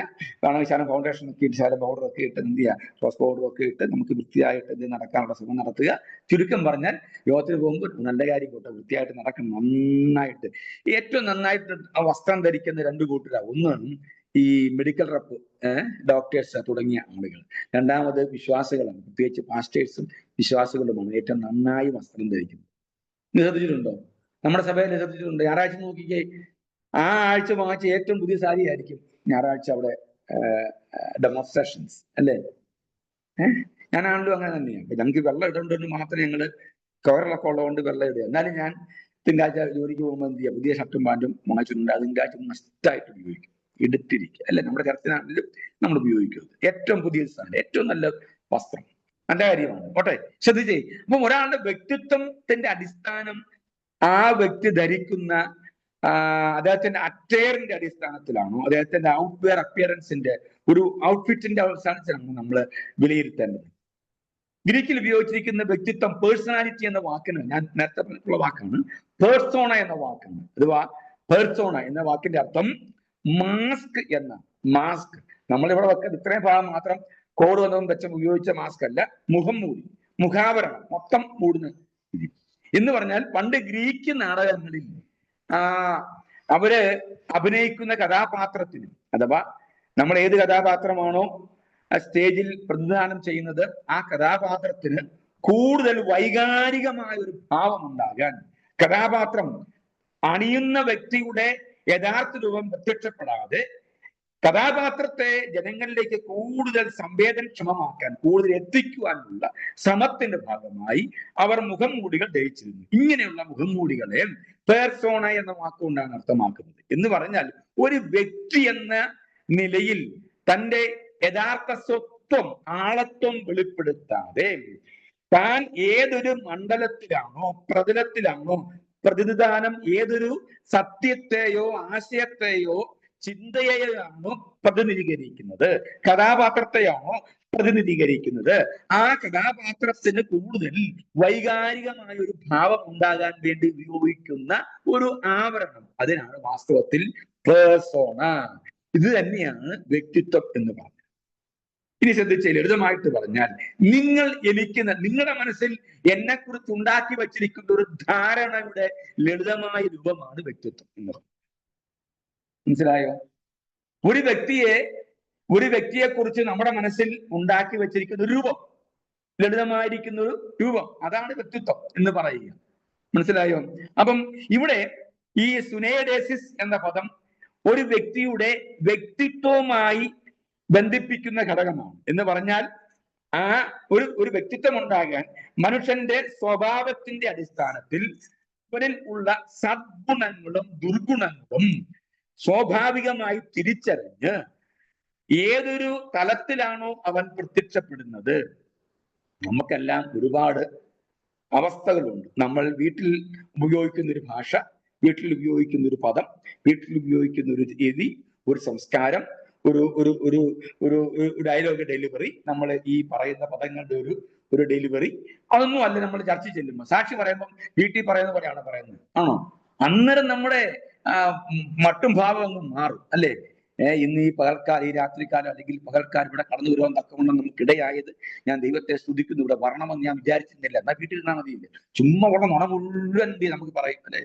ഞാൻ വരണമെന്ന് വിചാരിച്ചിരുന്നല്ല, ഞാൻ ഇങ്ങനെ ചിന്തിക്കണമെന്ന്, ഇങ്ങനെ ഈ ഭാഗത്ത് സംസാരിക്കണമെന്ന് ആഗ്രഹിച്ചതല്ല. ചുമ്മാ ഒരാഴ്ച മുമ്പ് കുത്തിയിരുന്ന് സകല ഡിക്ഷണറികളും സകല ബൈബിൾ കമന്ററികളും നോക്കി ഉഗ്രൊരു മെസ്സേജ് ഉണ്ടാക്കിയിട്ട് പറയും, ഇപ്പൊ നമ്മൾ ഇത് പറയണമെന്നല്ല. ഞാൻ എല്ലാവരുടെയും കാര്യമല്ല കേട്ടോ, ഒരു ശതമാനത്തിന്റെ കാര്യം പോട്ടെ, അതിനകത്ത് നിങ്ങളില്ല എന്ന് നിങ്ങൾ ചിന്തിക്കരുത്. നിങ്ങളും ഞാനും ഒക്കെ ഉണ്ട്, നമ്മളല്ല ഉപയോഗിക്കുന്ന പദം. അപ്പം നമ്മൾ വീട്ടിൽ ഉപയോഗിക്കുന്ന പദമാണോ? അല്ല. നമ്മൾ ഉപയോഗിക്കുന്ന, നമ്മുടെ ചർച്ചയിലേക്ക് വരുമ്പോൾ നമ്മുടെ സംസ്കാരം മാറി, നമ്മുടെ ഭാഷ മാറി, രീതി മാറി, എല്ലാം മാറി, അല്ലേ? അവിടെ പകൽക്കാലം വരും, വരുവാൻ തക്കവണ്ണം വരും, അല്ലേ? ഈ അങ്ങനെ എന്തെല്ലാം ഭാഷ പ്രയോഗങ്ങളാണ് നമ്മൾ ഉപയോഗിക്കുന്നത്, അല്ലേ? എന്നോട് പഠിച്ചൊരു പയ്യനുണ്ട്, ഞാൻ പറഞ്ഞെന്ന് തോന്നുന്നു, എന്നോട് പഠിച്ചൊരുത്തനുണ്ടായിരുന്നു. അദ്ദേഹം പ്രാർത്ഥിക്കാൻ നേരത്തെ ഞങ്ങളെല്ലാം ഭയങ്കര മാർത്ത് പങ്കെടുത്ത് കച്ചവടം, വെള്ളോട്ട് സദൃശ്യമായ കാലുള്ളവനും വന്നവനും വരുന്നവനും ഇരുന്നവനും ഇരിക്കാതെ ചുമ്മാ നമ്മുടെ അടുത്ത് നിന്നവനുമായ കർത്താവ് എന്നൊക്കെ പറഞ്ഞ് വലിയ സല്യൂട്ടേഷൻ നടത്തി അഭിസംബോധന ചെയ്ത് കർത്താവിനെ അഭിസംബോധന പ്രാർത്ഥിക്കുമ്പോൾ ബൈജു എന്ന് പറഞ്ഞവൻ കട്ടപ്പനക്കാരൻ ആ കട്ടിലിന്റെ ഒരു സൈഡിൽ പോയിരുന്നിട്ട്, കർത്താവ് എന്നാണ് വിശ്വാസം, സുഖമായിരിക്കും വിചാരിക്കുന്നു, എനിക്ക് സുഖം തന്നെ, അടുത്ത ആഴ്ച ഫീസ് കൊടുക്കാനുള്ളതാണ്, അഞ്ചിന്റെ പൈസ നമ്മളെ കയ്യിലില്ല, വീട്ടിൽ നിന്ന് കത്ത് വന്നായിരുന്നു, ഭയങ്കര മഴ, ഏലത്തിന് വിലയില്ല, ഭയങ്കര പ്രശ്നമാണ്. അതുകൊണ്ട് എങ്ങനെയല്ലേ എന്റെ കാര്യത്തിന് നീക്കമൊക്കെ ഉണ്ടാകും. പഠിക്കാൻ ബുദ്ധി കുറവാണ്, പഠിച്ചിട്ട് കാര്യം മനസ്സിലാകുന്നില്ല, അത് പഠിപ്പിക്കാൻ വേണ്ടിയുള്ള ഒരു ബുദ്ധിരഹിതം, വേറെ കാര്യങ്ങളൊന്നുമില്ല, വിശേഷമൊന്നുമില്ല. ഓക്കെ. അപ്പൊ ഞങ്ങൾ ഇവനെ കൾട്ട് എന്നാ പറയുന്നത്, ദുരുപദേശക്കാരെന്ന് വിളിക്കും. ഒരു ദിവസം ഞാൻ ചോദിച്ചാൽ, നീ എന്നാ പ്രാർത്ഥന ദൈവത്തെ കളിയാക്കും? അപ്പൊ നീ എന്നോട് ചോദിച്ചാൽ, നിന്റെ അപ്പന്റെ അടുത്ത് ചെന്നിട്ട് ബഹുമാനപ്പെട്ട പിതാവ് അറിയുമാറാകുന്നുണ്ട്, എനിക്കൊരു 5 രൂപ തെരുമാറാകണമെന്ന് ഞാൻ താഴ്മയായി അപേക്ഷിക്കുക, നിങ്ങളെല്ലാം പറയാറുണ്ടെന്ന് ചോദിച്ചു. ഇല്ല, ഒരു അഭിസംബോധനയില്ല. അച്ഛ അല്ലെങ്കിൽ ചാച്ച അല്ലെങ്കിൽ അച്ഛ അല്ലെങ്കിൽ പപ്പ അല്ലെങ്കിൽ ഡാഡി, എന്തും ആയിക്കോട്ടെ, എന്ത് സൽട്ടേഷൻ, എനിക്കിത് 50 രൂപ വേണം, എനിക്ക് 100 രൂപ വേണം, എനിക്ക് വണ്ടിക്കൂലി പൈസ ഇല്ല. നമ്മൾ ചുമ്മാ ഡയറക്റ്റ് ആയിട്ട് കൊളോക്കിയായിട്ടൊക്കെ പറയാം. അവിടെ എന്റെ അപ്പനോട് പറയാൻ ഒരുപാട് സല്യൂട്ടേഷന്റെ ഒന്നും ആവശ്യമില്ലെന്നാണ് പുള്ളിയുടെ വാദം. ശരിയല്ലേ? അപ്പൊ അത്രയ്ക്ക് ഒരു ബന്ധം എനിക്ക് അപ്പനുമായിട്ടുണ്ടെന്ന് ഞാൻ പറഞ്ഞ ആശയം മനസ്സിലാവുന്നുണ്ടോ? അപ്പം ഒരാളുടെ വ്യക്തിത്വത്തെ തിരിച്ചറിയുന്നത് അദ്ദേഹത്തിന്റെ സ്വഭാവം, ഭാഷ, സംസ്കാരം, തന്നിൽ പ്രത്യക്ഷമായി പ്രകടമാകുന്ന 1000 ഘടകങ്ങളുടെ അടിസ്ഥാനത്തിലാണ് വാസ്തവത്തിൽ ഒരാളുടെ വ്യക്തിത്വത്തെ വിലയിരുത്തുന്നത്. അതുകൊണ്ട് തന്നെയാണ് ഈ ഒരാളുടെ മനസാക്ഷി എന്ന അർത്ഥത്തിൽ ഉപയോഗിച്ചിരിക്കുന്ന പദം സുനേഡേസിസ് എന്ന പദം തന്നെ അദ്ദേഹത്തിന്റെ വ്യക്തിത്വവുമായി ബന്ധപ്പെട്ട്, സ്വഭാവവുമായി ബന്ധപ്പെട്ട്, ഭാഷയുമായി ബന്ധപ്പെട്ട്, സംസ്കാരവുമായി ബന്ധപ്പെട്ടാണ് ഉപയോഗിച്ചിരിക്കുന്നത്. ഇനി പൗലോസ് ഈ ഭാഗം വെളിപ്പെടുത്താൻ വേണ്ടി റോമാലേഖനം 13-ാം അധ്യായം 5-ാം വാക്യത്തിൽ ഇങ്ങനെയാണ് താൻ പറയുന്നത്: അതുകൊണ്ട് ശിക്ഷയെ മാത്രമല്ല മനസാക്ഷിയെയും വിചാരിച്ച് കീഴടങ്ങുകയാണ് ആവശ്യം. എന്ന് പറഞ്ഞാൽ ഒരാളുടെ ഈ വാസ്തവത്തിൽ മനസാക്ഷി എന്ന് താനിവിടെ ഉദ്ദേശിക്കുന്നത് ആ വ്യക്തിയുടെ വ്യക്തിത്വത്തെ എന്ത് ചെയ്യുക, കീഴടക്കുക എന്ന് പറഞ്ഞാൽ ആ വ്യക്തിത്വത്തെ സംബന്ധിച്ചുള്ള കാര്യമാണ് താൻ വ്യക്തമാക്കാൻ ആഗ്രഹിക്കുന്നത്. ഇനി മറ്റൊരു റോമാലേഖനം 9-ാം അധ്യായത്തിന്റെ 1-ാം വാക്യത്തിൽ പറയുന്നത്, വിജാതീയരെ ന്യായം വിധിക്കുക, ദൈവം ന്യായം വിധിക്കുന്നത് മനസാക്ഷിയുടെ അടിസ്ഥാനത്തിലാണ്. മനസാക്ഷിയുടെ അടിസ്ഥാനത്തിൽ നമ്മൾ മനസാക്ഷി എന്ന നിലയിൽ നമ്മൾ വെക്കുന്നത് കുറ്റബോധം എന്ന ഒരു സംഗതിയുണ്ട്. ഞാൻ ഇന്ന് എൻ്റെ ചിന്തയിൽ എഴുതിയൊരു കാര്യമുണ്ട്. തടവറ എന്ന് പറയുന്നത് നമ്മൾ സ്വയമായി നമ്മുടെ കുറ്റബോധം നമ്മളിൽ രൂപപ്പെടുത്തുന്ന ഒരു സ്വഭാവ വൈശിഷ്ട്യം ആണ് വാസ്തവത്തിൽ നമുക്ക് തടവറ കുറിക്കുന്നത്. എന്നാൽ മനസാക്ഷി എന്ന നമ്മുടെ കോടതി, നാം എന്ന നമ്മുടെ ഉള്ളിലെ മനസാക്ഷി എന്ന കോടതി എന്ന് പറഞ്ഞാൽ തെറ്റും ശരിയും യഥാർത്ഥത്തിൽ നമ്മുടെ നന്മയും തിന്മയും അടിസ്ഥാനത്തിൽ നമ്മളെന്ന വ്യക്തിയെ വിലയിരുത്താൻ കഴിയുന്നത് നമ്മുടെ മനസാക്ഷി തന്നെയാണ്. സാഹചര്യങ്ങൾ സമ്മർദ്ദം കൊണ്ടോ അല്ലാതെയോ നമ്മൾ ചെയ്തു പോയ തെറ്റിനെ ന്യായീകരിക്കാതെ തന്നെ അത് ശരിയല്ല എന്നോ ശരിയാണ് എന്നോ വിലയിരുത്താൻ കഴിയുന്ന നമ്മുടെ മനസാക്ഷി നമുക്ക് നൽകുന്ന വിധി പ്രഖ്യാപനമുണ്ട്. ആ വിധി പ്രഖ്യാപനമാണ് വാസ്തവത്തിൽ നമ്മുടെ സ്വാതന്ത്ര്യം എന്ന് പറയുക. നമ്മൾ സ്വതന്ത്രരാണ്, ഞാൻ വളരെ ഫ്രീ ആയി എന്നൊക്കെ പറയുന്നത് ചില കാര്യങ്ങളിൽ നമ്മൾ അങ്ങ് എന്റെ പൊന്നു കഴിഞ്ഞിട്ട് കുറെ ദിവസങ്ങളായിട്ട് എനിക്ക് സ്വസ്ഥതയില്ലായിരുന്നു, ഞാനിപ്പോ കുറെ ഫ്രീ ആയി കേട്ടോ എന്ന് നമ്മൾ സ്വയം അങ്ങ് അഭിമാനിക്കുകയും സ്വയം ആശ്വസിക്കുകയും ചെയ്യുന്നതിന് കാരണം മറ്റൊന്നുമല്ല. നമ്മുടെ മനസാക്ഷി എന്ന നമ്മളെ കുറ്റം വിധിക്കാൻ, ന്യായം വിധിക്കാൻ, നമ്മുടെ ശരീരത്തുകളെ തിരുത്തിത്തരാൻ കഴിയുന്ന വ്യക്തിവിശേഷം നമുക്ക് നൽകുന്ന സൂചനകളാണ് വാസ്തവത്തിൽ നമ്മുടെ സ്വാതന്ത്ര്യം അനുഭവിക്കാൻ കഴിയുക. ഇനി ശ്രദ്ധിച്ച്, പൗലോസ് തന്റെ പദങ്ങളിലൊക്കെ ഉപയോഗിച്ചിരിക്കുന്ന ഈ പദത്തിന് ഏറെ പ്രത്യേകതയുണ്ട്. എന്താ പദത്തിന്റെ അർത്ഥം? മനസാക്ഷി എന്ന് പറഞ്ഞാൽ ഒരു വ്യക്തിയെ ആകമാന വ്യക്തിത്വത്തെ വെളിപ്പെടുത്തുന്ന, സ്വഭാവത്തെ വെളിപ്പെടുത്തുന്നതായിട്ടാണ് പൗലോസ് ഇവിടെ പറഞ്ഞിരിക്കുന്നത്. ഇനി അടുത്ത പദം കൂടി പറഞ്ഞ് നമുക്ക് അവസാനിപ്പിക്കാം. ഫ്ലഷ് അഥവാ ജഡം എന്ന പേര്. ഈ പദത്തിന് ഗ്രീക്കിൽ ഉപയോഗിച്ച പദം സാർക്സ്. പൗലൂസിന്റെ ലേഖനങ്ങളിൽ 81 പ്രാവശ്യം ഈ പദം, എഫെസ്യ ലേഖനത്തിന് മാത്രം 9 പ്രാവശ്യം ജഡം എന്ന പദം അഥവാ ഫ്ലഷ് അഥവാ ജഡം എന്ന നിലയിൽ വെളിപ്പെടുത്തിയിട്ടുണ്ട്. 2-3 പ്രധാനപ്പെട്ട ആശയങ്ങൾ വെളിപ്പെടുത്തുകയാണ് പൗലൂസ് തന്റെ ലേഖനങ്ങളിൽ സാർക്സ് എന്ന പദം കൊണ്ട് ഉദ്ദേശിക്കുന്നത്. ഒന്ന്, വസ്തുമയമായത് എന്ന ആശയം. ഒരു വസ്തുവിനെ കുറിച്ച് വെളിപ്പെടുത്തുവാണ്. നമുക്കറിയാം, നമ്മൾ ഒരു വസ്തുവല്ല, മറിച്ച് ഒരു വ്യക്തിത്വമാണ്. പക്ഷേ നമ്മളിൽ ഒളിഞ്ഞോ തെളിഞ്ഞോ, പ്രത്യക്ഷമായോ പരോക്ഷമായോ വെളിപ്പെടാൻ സാധ്യതയുള്ള പല സ്വഭാവ വൈശിഷ്ട്യങ്ങളുമുണ്ട്. എന്ന് പറഞ്ഞാൽ നമ്മളിൽ അന്തർലീനമായിട്ടുള്ള ഒരു ദൈവിക അംശമുണ്ട്. നമ്മളിൽ നമ്മളെന്ന വ്യക്തിയിൽ കുടികൊള്ളുന്ന ഒരു ദൈവിക അംശം. ആ അംശത്തെ എപ്പോഴും എതിർക്കാനും ആ ദൈവിക അംശം പുറപ്പെടുവിക്കുന്ന ആജ്ഞകളെയോ അല്ലെങ്കിൽ അനുസരിക്കാൻ വേണ്ടി ഉപയോഗിക്കുന്ന നിയമങ്ങളെയോ ഒന്നും അനുസരിക്കാൻ മിനക്കെടാത്ത മറ്റൊരു ശക്തി അത് നമ്മുടെ ശരീരത്തിൽ ഉണ്ട്. ഒരുപക്ഷെ അത് നമ്മുടെ ഫ്രീ വിൽ എന്ന് വേണമെങ്കിൽ നമുക്ക് പറയാം. അതുകൊണ്ടാണ് ദൈവം പറഞ്ഞത് നന്മയെയും തിന്മയെയും കുറിച്ചുള്ള അറിവിന്റെ വൃക്ഷത്തിന്റെ ഫലം നിങ്ങൾക്ക് കഴിക്കാം, കഴിക്കാതിരിക്കാം, അത് നിങ്ങളുടെ ചോയ്സാണ്. അപ്പൊ ശ്രദ്ധിക്കുക, നമ്മുടെ പല കാര്യങ്ങളും തെറ്റാണെന്ന് നമുക്കറിയാം എങ്കിൽ പോലും അത് ശരിയാണെന്ന് നാം നമ്മെ തന്നെ പറഞ്ഞു ബോധ്യപ്പെടുത്തിയിട്ട് നമ്മുടെ ആ ബോധ്യത്തിന്റെ അടിസ്ഥാനത്തിൽ നമ്മൾ ആ ശരിയിൽ, തെറ്റെന്ന ശരിയിൽ മുൻപോട്ട് പോകാൻ ശ്രമിക്കാറുണ്ട്. അതിന് നമ്മളൊക്കെ പറയും, ചില അദ്ദേഹത്തിന്റെ പിടിവാശിയാണെന്നൊക്കെ പറയും, അല്ലേ? എനിക്ക് പറഞ്ഞ ആശയം മനസ്സിലാവുന്നു വിചാരിക്കുന്നു. മനസ്സിലാവുന്നുണ്ടോ? അല്ലേ? നമ്മളെല്ലാം എല്ലാം ശരിയാണെന്ന് നമുക്ക് വിശ്വസിക്കാൻ പറ്റുമോ? അങ്ങനെ നമ്മളെ അംഗീകരിച്ച് നമ്മൾ എപ്പോഴും തോറ്റുപോയ വ്യക്തിയാണെന്ന് എന്ത് ചെയ്യും? നീ എന്തിനാണ് അതെല്ലാം അംഗീകരിക്കുന്നത്? എന്ന് പറഞ്ഞാൽ തലയാട്ടിക്കൊണ്ടിരിക്കുക. നിനക്കൊരു വ്യക്തിത്വം, നിനക്ക് തിരിച്ച് പ്രതികരിക്കാൻ മതി എന്നൊക്കെ ആളോട് ചോദിക്കത്തില്ലേ?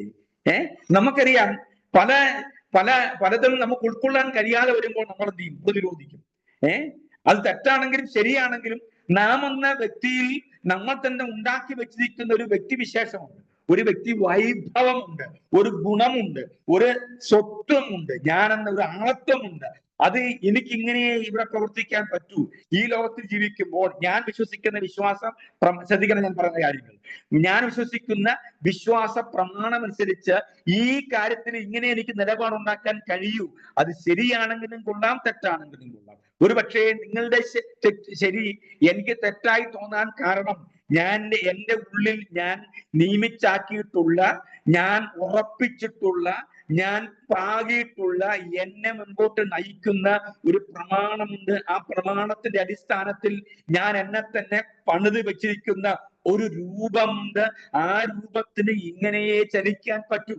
അതുകൊണ്ട് തന്നെ നിങ്ങളുടെ പല ശരികളും എനിക്ക് തെറ്റായി തോന്നും എന്നുള്ളത് കൊണ്ട് ഞാൻ ഇതിനെ പ്രതിരോധിക്കുന്നു എന്നാണ് ലളിതമായി നമ്മൾ മൗനമായി നമ്മുടെ പല പ്രതികരണങ്ങളിലൂടെ ആളുകളോട് അല്ലെങ്കിൽ നമ്മളെ എതിർപ്പെടുന്ന ഏത് തത്വത്തോടോ ആശയത്തോടോ വ്യക്തിയോടോ പറയുന്നത്. പറഞ്ഞ ആശയം മനസ്സിലായോ? നമുക്കിങ്ങനെ പറ്റൂ, കാരണം എനിക്കിങ്ങനെ പറ്റൂ. മനസ്സിലായോ? ഈ ദാവീദ് പറഞ്ഞൊരു പദമുണ്ടല്ലോ, ഒരു വാക്ക് എനിക്ക് ഭയങ്കര ഇഷ്ടമുള്ള പദമാണ്. എനിക്ക് മിണ്ടാതിരുന്നുകൂടാ എന്ന് പറഞ്ഞ പോലെ, എനിക്ക് മിണ്ടാതിരുന്നുകൂടാ എന്ന് പറഞ്ഞ പോലെ എനിക്ക് ഇങ്ങനെ പറ്റൂ. അതെന്താ കാര്യം? ഞാൻ ഉണ്ടാക്കി വെച്ച സംസ്കാരം, ഞാൻ എന്റെ വിശ്വാസം അനുസരിച്ച്, ഞാൻ വിശ്വസിക്കുന്ന വിശ്വാസ പ്രമാണം അനുസരിച്ച് എനിക്ക് ഇങ്ങനെ പറയാൻ പറ്റൂ എന്ന് ഞാൻ പറഞ്ഞാൽ അതിന് തെറ്റില്ല. ശ്രദ്ധിച്ചേ, ഞാൻ പറഞ്ഞ ആശയം മനസ്സിലാവുന്നുണ്ടോ? അപ്പം നമ്മളുടെ മനസ്സിൽ ദൈവത്തിന് വിരോധമായി നിൽക്കുന്ന പല ചിന്തകളാകട്ടെ, തത്വങ്ങളാകട്ടെ, ആശയങ്ങളാകട്ടെ, അതിനെയൊക്കെ ഒരു വ്യക്തിക്കപ്പുറമായി സചേതനമല്ല, അചേതനം, ജീവനില്ലാത്ത വസ്തുവായിട്ടാണ് പരിഗണിക്കപ്പെടേണ്ടത്. ഞാൻ പറയുന്ന ആശയമില്ല, മനസ്സിലായോ? പൗലോസ് പറഞ്ഞതിന് ഒരു വസ്തു എന്ന നിലയിൽ എന്താണ് താൻ ഉപയോഗിക്കുന്നു എന്നാണ് ഞാൻ പറഞ്ഞത്. മനസ്സിലായോ? നമ്മളൊരു ഒരു ജീവനുള്ളതാണെങ്കിൽ നമ്മളെ എന്ത് ചെയ്യണം? ചലിപ്പിക്കണം, അല്ലേ? നമ്മളെ പണിയണം, നമുക്ക് മുന്നറിയിപ്പ് നൽകണം, നമുക്ക് എന്ത് ചെയ്യണം? എപ്പോഴും നമ്മളെ സജീവമായി നമ്മളിൽ ഇങ്ങനെ നിൽക്കണം. നമ്മളൊക്കെ ജീവനുള്ളതിന് തെളിവെന്താണ്?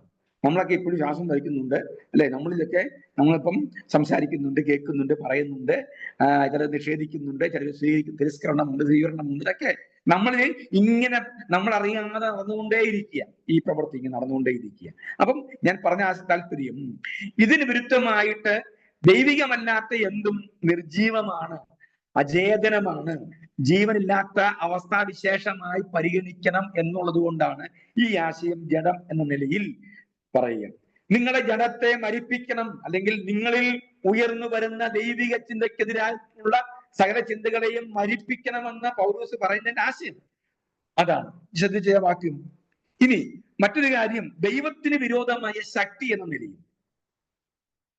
മനസ്സിലായോ? ഒന്ന്, ഒരു വസ്തുമയമായത് എന്ന അർത്ഥത്തിൽ, എന്ന് പറഞ്ഞാൽ ജീവനെ മരിപ്പിക്കുന്ന നിലയിൽ മൃതാവസ്ഥയിലായിരിക്കുന്നു. മൃതാവസ്ഥയിലാകുക എന്ന് പറഞ്ഞ അർത്ഥം പ്രവർത്തന രഹിതമായി നിൽക്കുക എന്നുള്ളതാണ്. ശ്രദ്ധിച്ചേ. രണ്ടാമത്, ദൈവത്തിന് വിരോധമായ ശക്തി എന്ന നിലയിൽ നമ്മളിൽ ഇത്തരത്തിലുള്ള ചിന്തകളും ആശയങ്ങളും ഉയർത്തെഴുന്നേൽക്കാൻ സാധ്യതയുണ്ട്. അങ്ങനെയുള്ള ആ വിരോധമായ ശക്തിയെയാണ് ജഡം എന്ന് പൗലോസ് പറഞ്ഞിരിക്കുന്നത്. ഇനി ശ്രദ്ധിച്ചേ, രണ്ടാമത്തത്, ഇത് ഒരു ഗ്രീക്ക് തലത്തിലുള്ള തന്റെ ആശയത്തിന്റെ ഭാഗമാണ്. ഈ എബ്രായ ഗ്രീക്ക് സ്വാധീനം നിമിത്തമായിരിക്കും പൗലോസ് ഇങ്ങനെയൊക്കെ വിവക്ഷിക്കാൻ ഇടയായിത്തീരുന്നത്. ഇനി പൗലോസ് പറഞ്ഞ മറ്റൊരു പ്രധാനപ്പെട്ട ആശയം, ജഡമെന്ന് പറഞ്ഞാൽ ജഡത്തെ മർത്യ ശരീരത്തോട്, എന്ന് പറഞ്ഞാൽ മർത്യമായ മരണത്തിന് വിധേയമാകുന്ന ശരീരത്തോട് ബന്ധപ്പെടുത്തിയാണ് താൻ പറയാൻ ഇടയാകുന്നത്. അപ്പം ദൈവവിരുദ്ധ ശക്തി എന്ന നിലയിലും മരണത്തിന് വിധേയമാകുന്ന ശരീരം എന്ന നിലയിലും അതോടൊപ്പം തന്നെ ദൈവത്തെ വസ്തുമയമായ അർത്ഥത്തിലും ജഡം എന്ന അഥവാ സാക്സ് എന്ന പദം താൻ ഉപയോഗിക്കുന്നുണ്ട്. ഇനി 1 കൊരിന്തി 15:50 ഞാൻ വായിക്കുമ്പോൾ നമ്മൾ വായിക്കുന്നത് ഇങ്ങനെയാണ്: ഞാൻ ജഡത്തിലിരിക്കുന്നത് നിങ്ങൾക്ക് ഏറെ ആവശ്യം. ശ്രദ്ധിച്ചേ, ജഡത്തിലിരിക്കുന്നത് ഏറെ ആവശ്യം. 1 കൊരിന്തി 10:18 ജഡപ്രകാരമുള്ള ഇസ്രായേൽ. ഇത് ഈ രണ്ട് പദം 1 കൊരിന്തി 15:80, 1 കൊരിന്തി 10:18. ഒന്ന്, ഞാൻ ജഡത്തിൽ ഇരിക്കുന്നത് നിങ്ങൾക്ക് ഏറെ ആവശ്യം.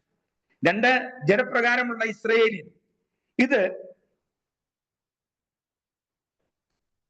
ഒരു വ്യക്തിയുടെ ഇസ്രായേൽ എന്ന് പറയുന്ന ജനതയുടെ ചരിത്രത്തെ സ്വഭാവത്തെ സൂചിപ്പിക്കാനല്ല. പൗലോസ് നമ്മൾ കുറച്ച് ചിന്തിച്ചത്, ഒന്ന്, വസ്തുമയമായ അവസ്ഥാവിശേഷത്തെ സൂചിപ്പിക്കാനും, 2, ദൈവത്തിന് വിരോധമായ ശക്തി എന്ന നിലയിൽ നമ്മൾ ചിന്തിക്കാനും, മറ്റൊരു പ്രധാനപ്പെട്ട കാര്യം മരണത്തിന് വിധേയമാകുന്ന ശരീരം എന്ന നിലയിലും ജഡം എന്ന പദം പൗലോസ് ഉപയോഗിക്കുന്നു. എന്നാൽ പൗലോസ് ഉപയോഗിക്കുന്ന മറ്റിടങ്ങളിൽ ഉപയോഗിച്ച ജഡം എന്ന ഈ പദം എന്താണ് അർത്ഥമാക്കുന്നത്? ഇസ്രായേൽ ജനത്തിന്റെ ചരിത്രത്തെ, സ്വഭാവത്തെയല്ല, മറിച്ച് ചരിത്രത്തെ വെളിപ്പെടുത്താനും അത് വിശദീകരിക്കുവാൻ വേണ്ടിയാണ് പൗലോസ് ആ പദം ഉപയോഗിക്കുക. ശ്രദ്ധിച്ച പദം എങ്ങനെയാണ്? ജഡപ്രകാരമുള്ള ഇസ്രായേല്യൻ എന്ന് പറഞ്ഞാൽ തന്റെ പൗരത്വം തെളിയിക്കുവാൻ വേണ്ടിയും തന്റെ പരമാധികാരം തെളിയിക്കുവാൻ വേണ്ടിയും എന്തധികാരം ഉപയോഗിച്ചും എന്തിന്റെ അടിസ്ഥാനത്തിലാണ് തങ്ങൾ ഇത്ര ശക്തമായി കാര്യങ്ങൾ പറയുന്നു എന്ന് പൗലോസ് തന്റെ ആധികാരികതയെ സൂചിപ്പിക്കാൻ കൂടിയാണ് ഈ പദം ഉപയോഗിക്കുന്നത്. ഇനി മറ്റൊരു പ്രധാനപ്പെട്ട കാര്യം, റോമാലേഖനം 1-6 വാക്യം. റോമാലേഖനം 1-6 വാക്യം. ആ വാക്യം ഇങ്ങനെയാണ്: ജഡം സംബന്ധിച്ച് ദാവീദിന്റെ സന്തതിയിൽ നിന്ന് ജനിക്കുകയും. ഞാൻ ഈ പറഞ്ഞ ആശയം മനസ്സിലാവുന്നുണ്ടല്ലോ നമുക്കും? ശ്രദ്ധിച്ചേ, ജഡം സംബന്ധിച്ച് ദാവീദിന്റെ സന്തതിയിൽ നിന്ന് ജനിക്കുക. ഇത് ക്രിസ്തുവിന്റെ മനുഷ്യാവതാരത്തെ സൂചിപ്പിക്കാൻ വേണ്ടിയാണ്. ഇനി ശ്രദ്ധിക്കുക, അടുത്തത് 2 കൊരിന്തി 10:3 ജഡത്തിൽ സഞ്ചരിക്കുന്നവൻ. 2 കൊരിന്തി 10:3 ജഡത്തിൽ സഞ്ചരിക്കുന്നവൻ. ഇനി ഇത് മനുഷ്യ ശരീരത്തിന്റെ വാസത്തെ സൂചിപ്പിക്കാൻ വേണ്ടിയാണ്. അപ്പൊ ശ്രദ്ധിക്കണം, ഈ പദങ്ങളിലെല്ലാം ഒരു പദം തന്നെയാണ്. ജഡം എന്ന പദം, ഫ്ലഷ്, സാക്സ് എന്ന പദം ആണ് പൗലോസ് ഉപയോഗിച്ചിരിക്കുന്നത്. എന്നാൽ വ്യത്യസ്തം ഒരു വ്യക്തിത്വത്തിന്റെ, ഒരു ആളത്വത്തിന്റെ വൈവിധ്യമാർന്ന അവസ്ഥയെ സൂചിപ്പിക്കുവാൻ വേണ്ടിയാണ്, ചരിത്രത്തെ സൂചിപ്പിക്കാനോ അല്ലെങ്കിൽ മൃതാവസ്ഥയിലാകുന്ന അവസരത്തെ സൂചിപ്പിക്കാനോ, ദൈവത്തിന് വിരോധമായി നിൽക്കുന്ന ഒരവസ്ഥയെ സൂചിപ്പിക്കാനോ, അതുപോലെ തന്നെ ഈ അസ്തിത്വമില്ലാത്ത വസ്തുവായി സൂചിപ്പിക്കുവാനോ, ഇനി ഒരു മനുഷ്യ ശരീരത്തിൽ വസിക്കുന്നു എന്ന് വെളിപ്പെടുത്തുവാനോ, അല്ലെങ്കിൽ ജഡം സംബന്ധിച്ച് ഒരു ഈ ഭൂമിയിലെ ജീവിതത്തെ സൂചിപ്പിക്കുവാനോ, ലോകപരമായ ജീവിതത്തെ സൂചിപ്പിക്കുവാനും ഒക്കെയാണ് വിശാലമായിട്ട് ഈ പദങ്ങളൊക്കെ പൗലോസ് ഉപയോഗിക്കാൻ ഇടയായി തീർന്നു. അപ്പം ഈ പൗലോസിന്റെ ഈ ലേഖനങ്ങളൊക്കെ വായിക്കുമ്പോൾ നമ്മൾ എല്ലാം ഒന്നാണ് എന്ന് ചിന്തിക്കരുത്. ആ കോണ്ടസ്റ്റ് നമ്മളൊരു കാര്യം മനസ്സിലാക്കണം. പലപ്പോഴും നമുക്ക് പറ്റുന്ന അബദ്ധം എന്ന് പറഞ്ഞാൽ, നമ്മൾ ഒരു സെർട്ടൻ വാക്യങ്ങൾ മാത്രം, ഒരു പ്രധാനപ്പെട്ട വാക്യം മാത്രം എടുത്തുകൊണ്ടാണ് പല വ്യാഖ്യാനങ്ങളും ആഖ്യാനങ്ങളും നടത്തുന്നത്. അത് വിശദീകരിക്കുന്നത് അങ്ങനെയാണ്. പക്ഷെ അങ്ങനെയല്ല. അതിന്റെ മുകളിലും താഴെയും പറയുന്ന ഏത് കോണ്ടസ്റ്റിലാണ് പറഞ്ഞിരിക്കുന്നത്, ഏത് സാഹചര്യത്തിലാണ്, എന്താണ് അതിന്റെ ചരിത്രം, അത് പറയാനുള്ള കാരണം എന്താണ് എന്ന് കൂടി വായിച്ച് മനസ്സിലാക്കിയിട്ട് വേണം അതിനെ വിശദീകരിക്കുക. ഇനി ശ്രദ്ധിച്ചേ, ഈ മറ്റൊരു പ്രധാനപ്പെട്ട കാര്യം നമ്മൾ പറയുമല്ലോ, അവൻ ജഡീകനാണ് അല്ലേ? നീയൊക്കെ ജഡീകന്മാരെ പോലെ സംസാരിക്കാതെ അല്ലേ? ഈ കമ്മിറ്റിയെ കൂടുമ്പോൾ, വേറെ കമ്മിറ്റിയെ കൂടുമ്പോൾ പറയൂ അവരൊക്കെ ഇത്ര ജഡീകന്മാരാണ്. തിരുവത്താഴെടുത്ത് അങ്ങോട്ട് കഴിഞ്ഞ ആസ്വാദം കഴിഞ്ഞങ്ങോട്ട് ഇരുന്നില്ല, ഉടൻ തന്നെ ജഡീകന്മാരെ പോലെ സംസാരിക്കുന്നു. നമ്മൾ പറഞ്ഞില്ലേ, അവനൊക്കെ ജഡീകനാണ്. നമ്മൾ സ്ഥിരം ഉപയോഗിക്കുന്ന പദമാണ്. എന്ന് പറഞ്ഞാൽ ഒരു നെഗറ്റീവ് സെൻസ് സൂചിപ്പിക്കാൻ വേണ്ടിയാണ് ഈ പദം ഉപയോഗിക്കുക. ജഡം എന്ന പദം നിലവാരം കുറഞ്ഞ ആശയത്തിൽ. അതിന് പൗലോസ് പറഞ്ഞൊരു വാക്യമുണ്ട് കേട്ടോ, റോമാലേഖനം 6:19 ജഡത്തിന്റെ ബലഹീനത നിമിത്തം. ശ്രദ്ധിച്ചേ, ഫിലിപ്പ് ലേഖനം 1:22 പറയുന്നു, ജഡത്തിൽ വസിക്കുന്നതിനേക്കാൾ വിട്ടുപിരിഞ്ഞ് ക്രിസ്തുവിനോട് കൂടെ വസിക്കുവാൻ ഇച്ഛിക്കുന്നു. 1 കൊരിന്തി 1:29. ഒരു ജഡത്തിനും ദൈവസന്നിധിയിൽ പ്രശംസിപ്പാൻ കഴിയില്ല. 1 കൊരിന്തി 1:29. ഇനി റോമർ 8:8. ജഡസ്വഭാവം ഉള്ളവർക്ക് ദൈവത്തെ പ്രസാദിപ്പാൻ കഴിയില്ല. റോമർ 8:8. റോമർ 8:6-7 വായിക്കുമ്പോൾ ജഡത്തിന്റെ ചിന്ത മരണം, ജഡത്തിന്റെ ചിന്ത ദൈവത്തോട് ശത്രുത്വം. അപ്പം തുടങ്ങിയ വാക്യങ്ങൾ, ഒരുപാട് വാക്യങ്ങൾ നമുക്ക് കാണാൻ കഴിയും. ഇതിവിടെ ഈ വാക്യങ്ങളെല്ലാം വായിക്കുമ്പോൾ, നോട്ടിനകത്ത് തരാം വാക്യം, ഈ വാക്യങ്ങളെല്ലാം വായിക്കുമ്പോൾ നമ്മൾ മനസ്സിലാക്കേണ്ടത് എന്താണെന്നറിയാമോ? വളരെ നിലവാരം കുറഞ്ഞ, തരം താണ എന്ന് പറഞ്ഞാൽ ഒരു വ്യക്തിത്വത്തിന്റെ, നമ്മൾ ആദ്യം പഠിച്ചതാണ്, ഒരു വ്യക്തിത്വത്തെ വിലയിരുത്താൻ അവന്റെ സംസ്കാരത്തെയോ അവന്റെ ഭാഷയെയോ അവന്റെ ജീവിത ശൈലിയെയോ രീതിയെയോ ജീവിതചര്യയെയോ ഒക്കെ അടിസ്ഥാനപ്പെടുത്തുന്നതോടൊപ്പം തന്നെ ഒരു വ്യക്തിയുടെ ജീവിത നിലവാരത്തെ സംബന്ധിച്ച് അവൻ ആരാണ് എന്താണെന്ന് മനസ്സിലാകാൻ വേണ്ടി ഉപയോഗിക്കുന്ന ഒരു പദമായിട്ട് ജഡത്തെ കാണാൻ കഴിയും. എന്ന് പറഞ്ഞാൽ മൃതാവസ്ഥയിലാകുക, ദൈവോന്മുഖമായിരിക്കുന്ന അവസ്ഥകൾക്ക് മരണം സംഭവിക്കും, ദൈവത്തോടുള്ള അന്വേഷണത്തിന് അറുതി ഉണ്ടാകുക, ദൈവ സ്വഭാവം അസ്തമിച്ചു പോകുക. മുമ്പ് നമ്മൾ ചിന്തിച്ച പോലെ ദൈവത്തിന് വിരുദ്ധമായ ഒരു ശക്തിയായി ജീവിക്കുക. ചുരുക്കം പറഞ്ഞാൽ ഈ ഭൂമിയിലെ അധീനതയിൽ എന്തും ചെയ്യുവാൻ, എന്തും പ്രവർത്തിക്കുവാൻ പ്രമാണത്തിന് ഒരു പ്രാമുഖ്യവും കൊടുക്കാതെ എങ്ങനെയും ജീവിതം ആസ്വദിക്കുക എന്നുള്ള ഒറ്റ ചിന്ത കൊണ്ട് മാത്രം ജീവിക്കാൻ ശ്രമിക്കുന്ന അവസ്ഥാവിശേഷം, അവിടെയാണ് ജഡം എന്ന ആ പദം നിലവാരം കുറഞ്ഞ ഒരു പദമായിട്ട് കാണാൻ കഴിയുന്നത്. ഇനി ശ്രദ്ധിച്ചേ, ഒന്നുകൂടെ കാര്യം കൂടി പറഞ്ഞ് നമുക്ക് അവസാനിപ്പിക്കാം. റോമാലേഖനം 6:6 പറയുന്നു, മരണത്തിന് അധീനമായ ഒരു ശരീരം. ക്രിസ്തുവിനെ കുറിച്ച് പറയുമ്പോൾ 2 പ്രാവശ്യം നമ്മൾ കൊലോസ്യലേഖനം 1:22 2:11 വായിക്കുമ്പോൾ ജഡശരീരം എന്ന് ഉപയോഗിക്കുന്നുണ്ട്. ഈ ഭാഗങ്ങളും ക്രിസ്തുവിന്റെ ശരീരം എന്ന നിലയിൽ ഊന്നൽ കൊടുത്തുകൊണ്ടാണ് പൗലോസ് പറയുക.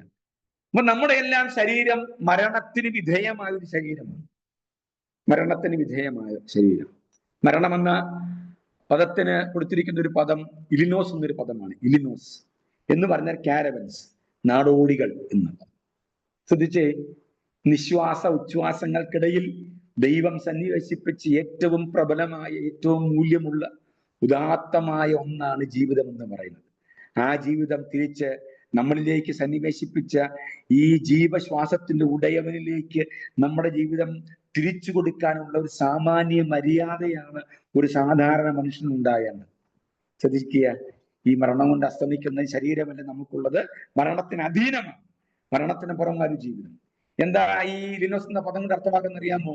നമ്മുടെ നാടുകളിലൊക്കെ പാതയോരങ്ങളിൽ ഈ തമ്പടിച്ച് താമസിക്കുന്ന, കച്ചവടം നടത്തുന്ന ആളുകളെ പണ്ട് കാണും. ഒരു പക്ഷെ ഇന്നത്തെ തലമുറയ്ക്ക് ഒരു പക്ഷെ അത് അന്യമാണ്. കാരണം ഇന്ന് വീട്ടിലിരുന്ന് നമ്മൾ ഓർഡർ ചെയ്താൽ സൊമാറ്റോക്കാരൻ വീട്ടിൽ കൊണ്ടുവന്ന് പൂരി കൊടുക്കും, പിന്നെ എന്ത് വേണമെങ്കിലും വീട്ടിൽ കൊണ്ടു കൊടുക്കും, അല്ലേ? വൈകുന്നേരം 6 മണിയാകുമ്പം കൊടുത്താൽ 6:30 ആകുമ്പോൾ നമുക്ക് എന്ത് ചെയ്യാം? ഫുഡ് കിട്ടും. നമ്മൾ 7 മണിക്ക് ഈ ഫുഡും കഴിച്ച് പ്രാർത്ഥനയും കഴിഞ്ഞിട്ട് പിന്നെ നമ്മുടെ കാര്യങ്ങൾ എന്ത് വേണമെങ്കിലും നമുക്ക് നടത്താം, അല്ലേ? എന്ത് കാര്യവും ബ്ലിങ്കിറ്റ് എന്ന് പറഞ്ഞൊരു സംഗതി നമുക്ക് എല്ലായിടത്തും ഉണ്ട്. നമ്മൾ ഇവിടെ നിന്ന് ആവശ്യമുള്ള സാധനം ഓർഡർ ചെയ്ത് പൈസ അടച്ചാൽ അരമണിക്കൂറിനുള്ളിൽ വീട്ടിൽ സാധനം എന്ത് ചെയ്യും? കൊണ്ട് തരും. വീട്ടിൽ പോയി ഓൺലൈൻ പരിപാടിയാണ്, അല്ലേ? പണ്ടൊക്കെ ആണെങ്കിൽ സംക്രാന്തിക്ക് ഞങ്ങളുടെ കോട്ടയത്ത് പാക്കൽ സംക്രമം എന്ന ഒരു പരിപാടിയുണ്ട്. അവിടെയാണ് ചട്ടി വെട്ടി കുറം മുട്ട കുട്ട എല്ലാം കിട്ടുന്നത്, കത്തി എല്ലാം കിട്ടുന്നത്. അവിടെ പോയി അന്തേക്ക് ചന്തയിൽ ചെന്ന് നമ്മള് ഈ ഇട്ടാപ്പൊട്ടുന്ന ചട്ടി 8 അണക്കി വാങ്ങിച്ച് 8 പ്രാവശ്യം കുട്ടി നോക്കി താഴോട്ട് വീണ് പൊട്ടുമില്ലോ എന്നുള്ള ഉറപ്പ് വരുത്തി ചട്ടി വാങ്ങിച്ച് വീട്ടിൽ കൊണ്ടുവരും നമ്മൾ, അല്ലേ? അപ്പൊ ഞാൻ പറഞ്ഞതായിട്ട് മനസ്സിലായോ? ഈ വഴിയോര കച്ചവടക്കാർ തങ്ങളുടെ കച്ചവടം നടത്താൻ വേണ്ടി കെട്ടുന്ന ഒരു പന്തലൊക്കെ ഉണ്ട്. അതിനപ്പുറത്ത് തന്നെ ഒരു ചെറിയ കൂടാരം അടിച്ച് ഉണ്ടാക്കും. അവിടെയാണ് അവർ അന്തി ഉറങ്ങുക. ഈ കച്ചവടം കഴിഞ്ഞ് സമയം കഴിഞ്ഞ് അവര് പോകാൻ നേരത്ത് ഈ സാധന സാമഗ്രികൾ ക്രയവിക്രയം കഴിഞ്ഞ് ചുരുട്ടി കിട്ടുന്ന കൂട്ടത്തിൽ അവർ അവസാനമായി തങ്ങളുടെ കൂടാരം വിളക്കിയിട്ട് അതും കൂടി ചുരുട്ടി കെട്ടി അടുത്ത സ്ഥലത്തേക്ക് പോയി തങ്ങളുടെ ആ സാധന സാമഗ്രികൾ അവിടെ പാതയോരങ്ങളിൽ വിരിക്കുന്നതിന് മുമ്പ് അന്തിയുറങ്ങാൻ ഒരു കൂര ഉണ്ടാക്കും. ആ കൂരയുടെ പേരാണ് ഇലിനോസ് എന്ന് പറഞ്ഞാൽ താൽക്കാലികമായി നമ്മുടെ ഇവിടുത്തെ വാസം അവസാനിപ്പിച്ചിട്ട് നമ്മളതെല്ലാം കൂടി ഇവിടെ കൂടി ചുരുട്ടിക്കെട്ടി അടുത്ത സ്ഥലത്തേക്ക് കൊണ്ടുപോയി കൂടാരമടിക്കുന്ന കാര്യപരിപാടി മരണത്തിന് അധീനമാണ് ശരീരമെങ്കിലും നമ്മൾ മരണത്തിന് അതീതമായ ആളുകളാണ്. ആ പദം ഉപയോഗിക്കാനും ജഡം എന്ന പദമാണ് ഉപയോഗിച്ചിരിക്കുന്നത്. ശ്രദ്ധിക്കുക, ഞാൻ ഈ നമ്മുടെ ക്ലാസ് അവസാനിപ്പിക്കുമ്പോൾ ഈ പൗലോസ് നമ്മുടെ ഈ ഇത്രയും ഭാഗം കൊണ്ട് നമ്മുടെ ഈ നരവംശ ശാസ്ത്രത്തിൽ പൗലോസിന്റെ ആന്ത്രോപോളജിക്കൽ കോൺസെപ്റ്റ് അഥവാ ചിന്തകൾ, പൗലോസിന്റെ ദൈവശാസ്ത്ര ചിന്തകളിൽ നരവംശ ശാസ്ത്രത്തിന് അല്ലെങ്കിൽ ദേഹം, ദേഹി, ആത്മാവ്, പിന്നെ ജഡം, പിന്നെ ഹൃദയം, മനസാക്ഷി, ഇവയ്ക്കൊക്കെ ഉള്ള പ്രത്യേകത എന്താണെന്ന് നമ്മൾ പഠിക്കുകയുണ്ടായിരുന്നു. ഒരു കാര്യം മനസ്സിലാക്കണം, നമ്മൾ ഈ ഭാഗങ്ങളൊക്കെ നിങ്ങൾ ഈ ലേഖനങ്ങൾ വായിച്ചു വരുമ്പം പൗലോസ് ഈ പദങ്ങളൊക്കെ പല ഇടങ്ങളിൽ ഉപയോഗിച്ചിട്ടുണ്ട്. ഇതൊക്കെ എല്ലാത്തിനും ഒരേ അർത്ഥമാണെന്ന് നിങ്ങൾ ചിന്തിക്കരുത്. അതിന്റെ വിശദീകരണമാണ് നമ്മൾ ഈ ക്ലാസ്സിലൂടെയൊക്കെ ഈ പാഠത്തിലൂടെ പഠിച്ചത്.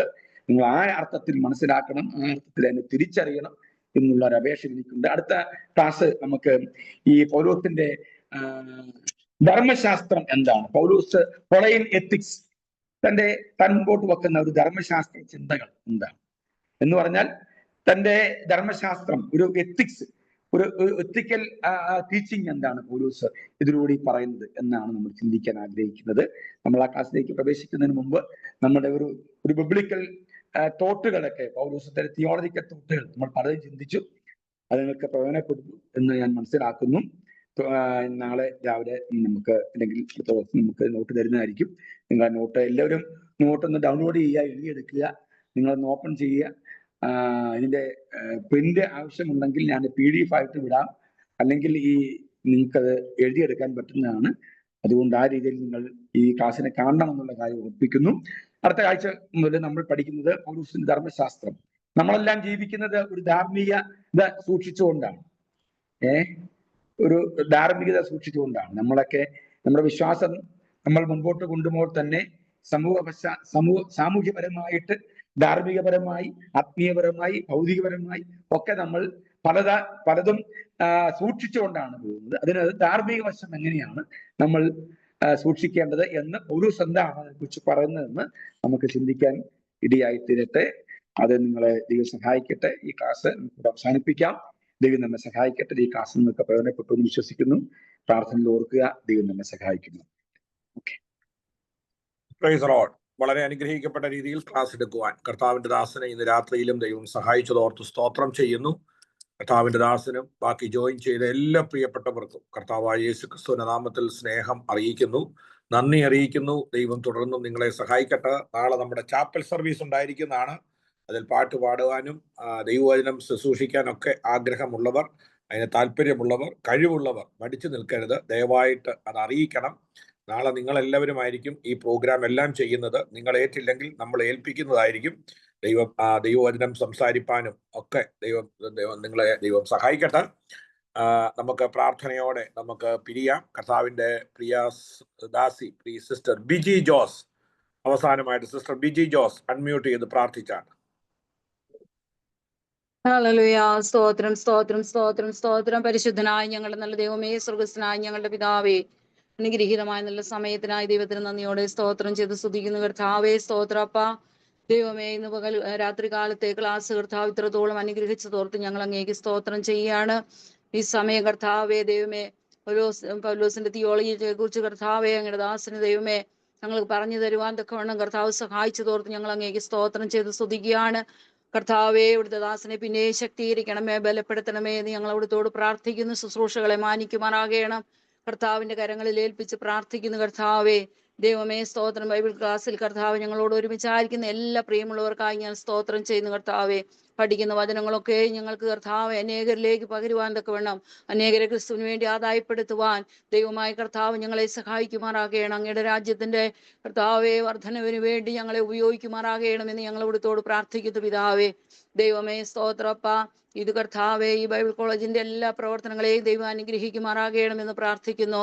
ഇതിന്റെ നേതൃത്വത്തിൽ നിൽക്കുന്ന എല്ലാവരെയും ദൈവം അനുഗ്രഹിക്കണമേ. ഇതിനു വേണ്ടി അധ്വാനിക്കുന്ന ഓരോരുത്തരെയും ദൈവം അനുഗ്രഹിക്കുമാറാകണമെന്ന് പ്രാർത്ഥിക്കുന്നു. വിശേഷാൽ ഷാജി പാസ്റ്റർക്കായി സ്തോത്രം ചെയ്ത് പ്രാർത്ഥിക്കുന്നു. എൻ്റെ എല്ലാ പ്രവർത്തനങ്ങളെയും കർത്താവ് അനുഗ്രഹിക്കണം, ശുശ്രൂഷകളെ മാനിക്കണമെന്ന് പ്രാർത്ഥിക്കുന്നു. ലാലു പാസ്റ്റർക്കായി സ്തോത്രം ചെയ്ത് കർത്താവ് അനുഗ്രഹിക്കുമാറാകണമേ. കർത്താവിന്റെ വേലയെ ദൈവമേ കർത്താവ് ആഗ്രഹിക്കുന്ന അളവിൽ അങ്ങയുടെ ദാസനെ ഉപയോഗിക്കുമാറാകണമെന്ന് ഞങ്ങൾ ഇവിടുത്തോട് പ്രാർത്ഥിച്ച് അങ്ങയുടെ കരങ്ങളിലേക്ക് ഏൽപ്പിക്കട്ടെ പിതാവേ.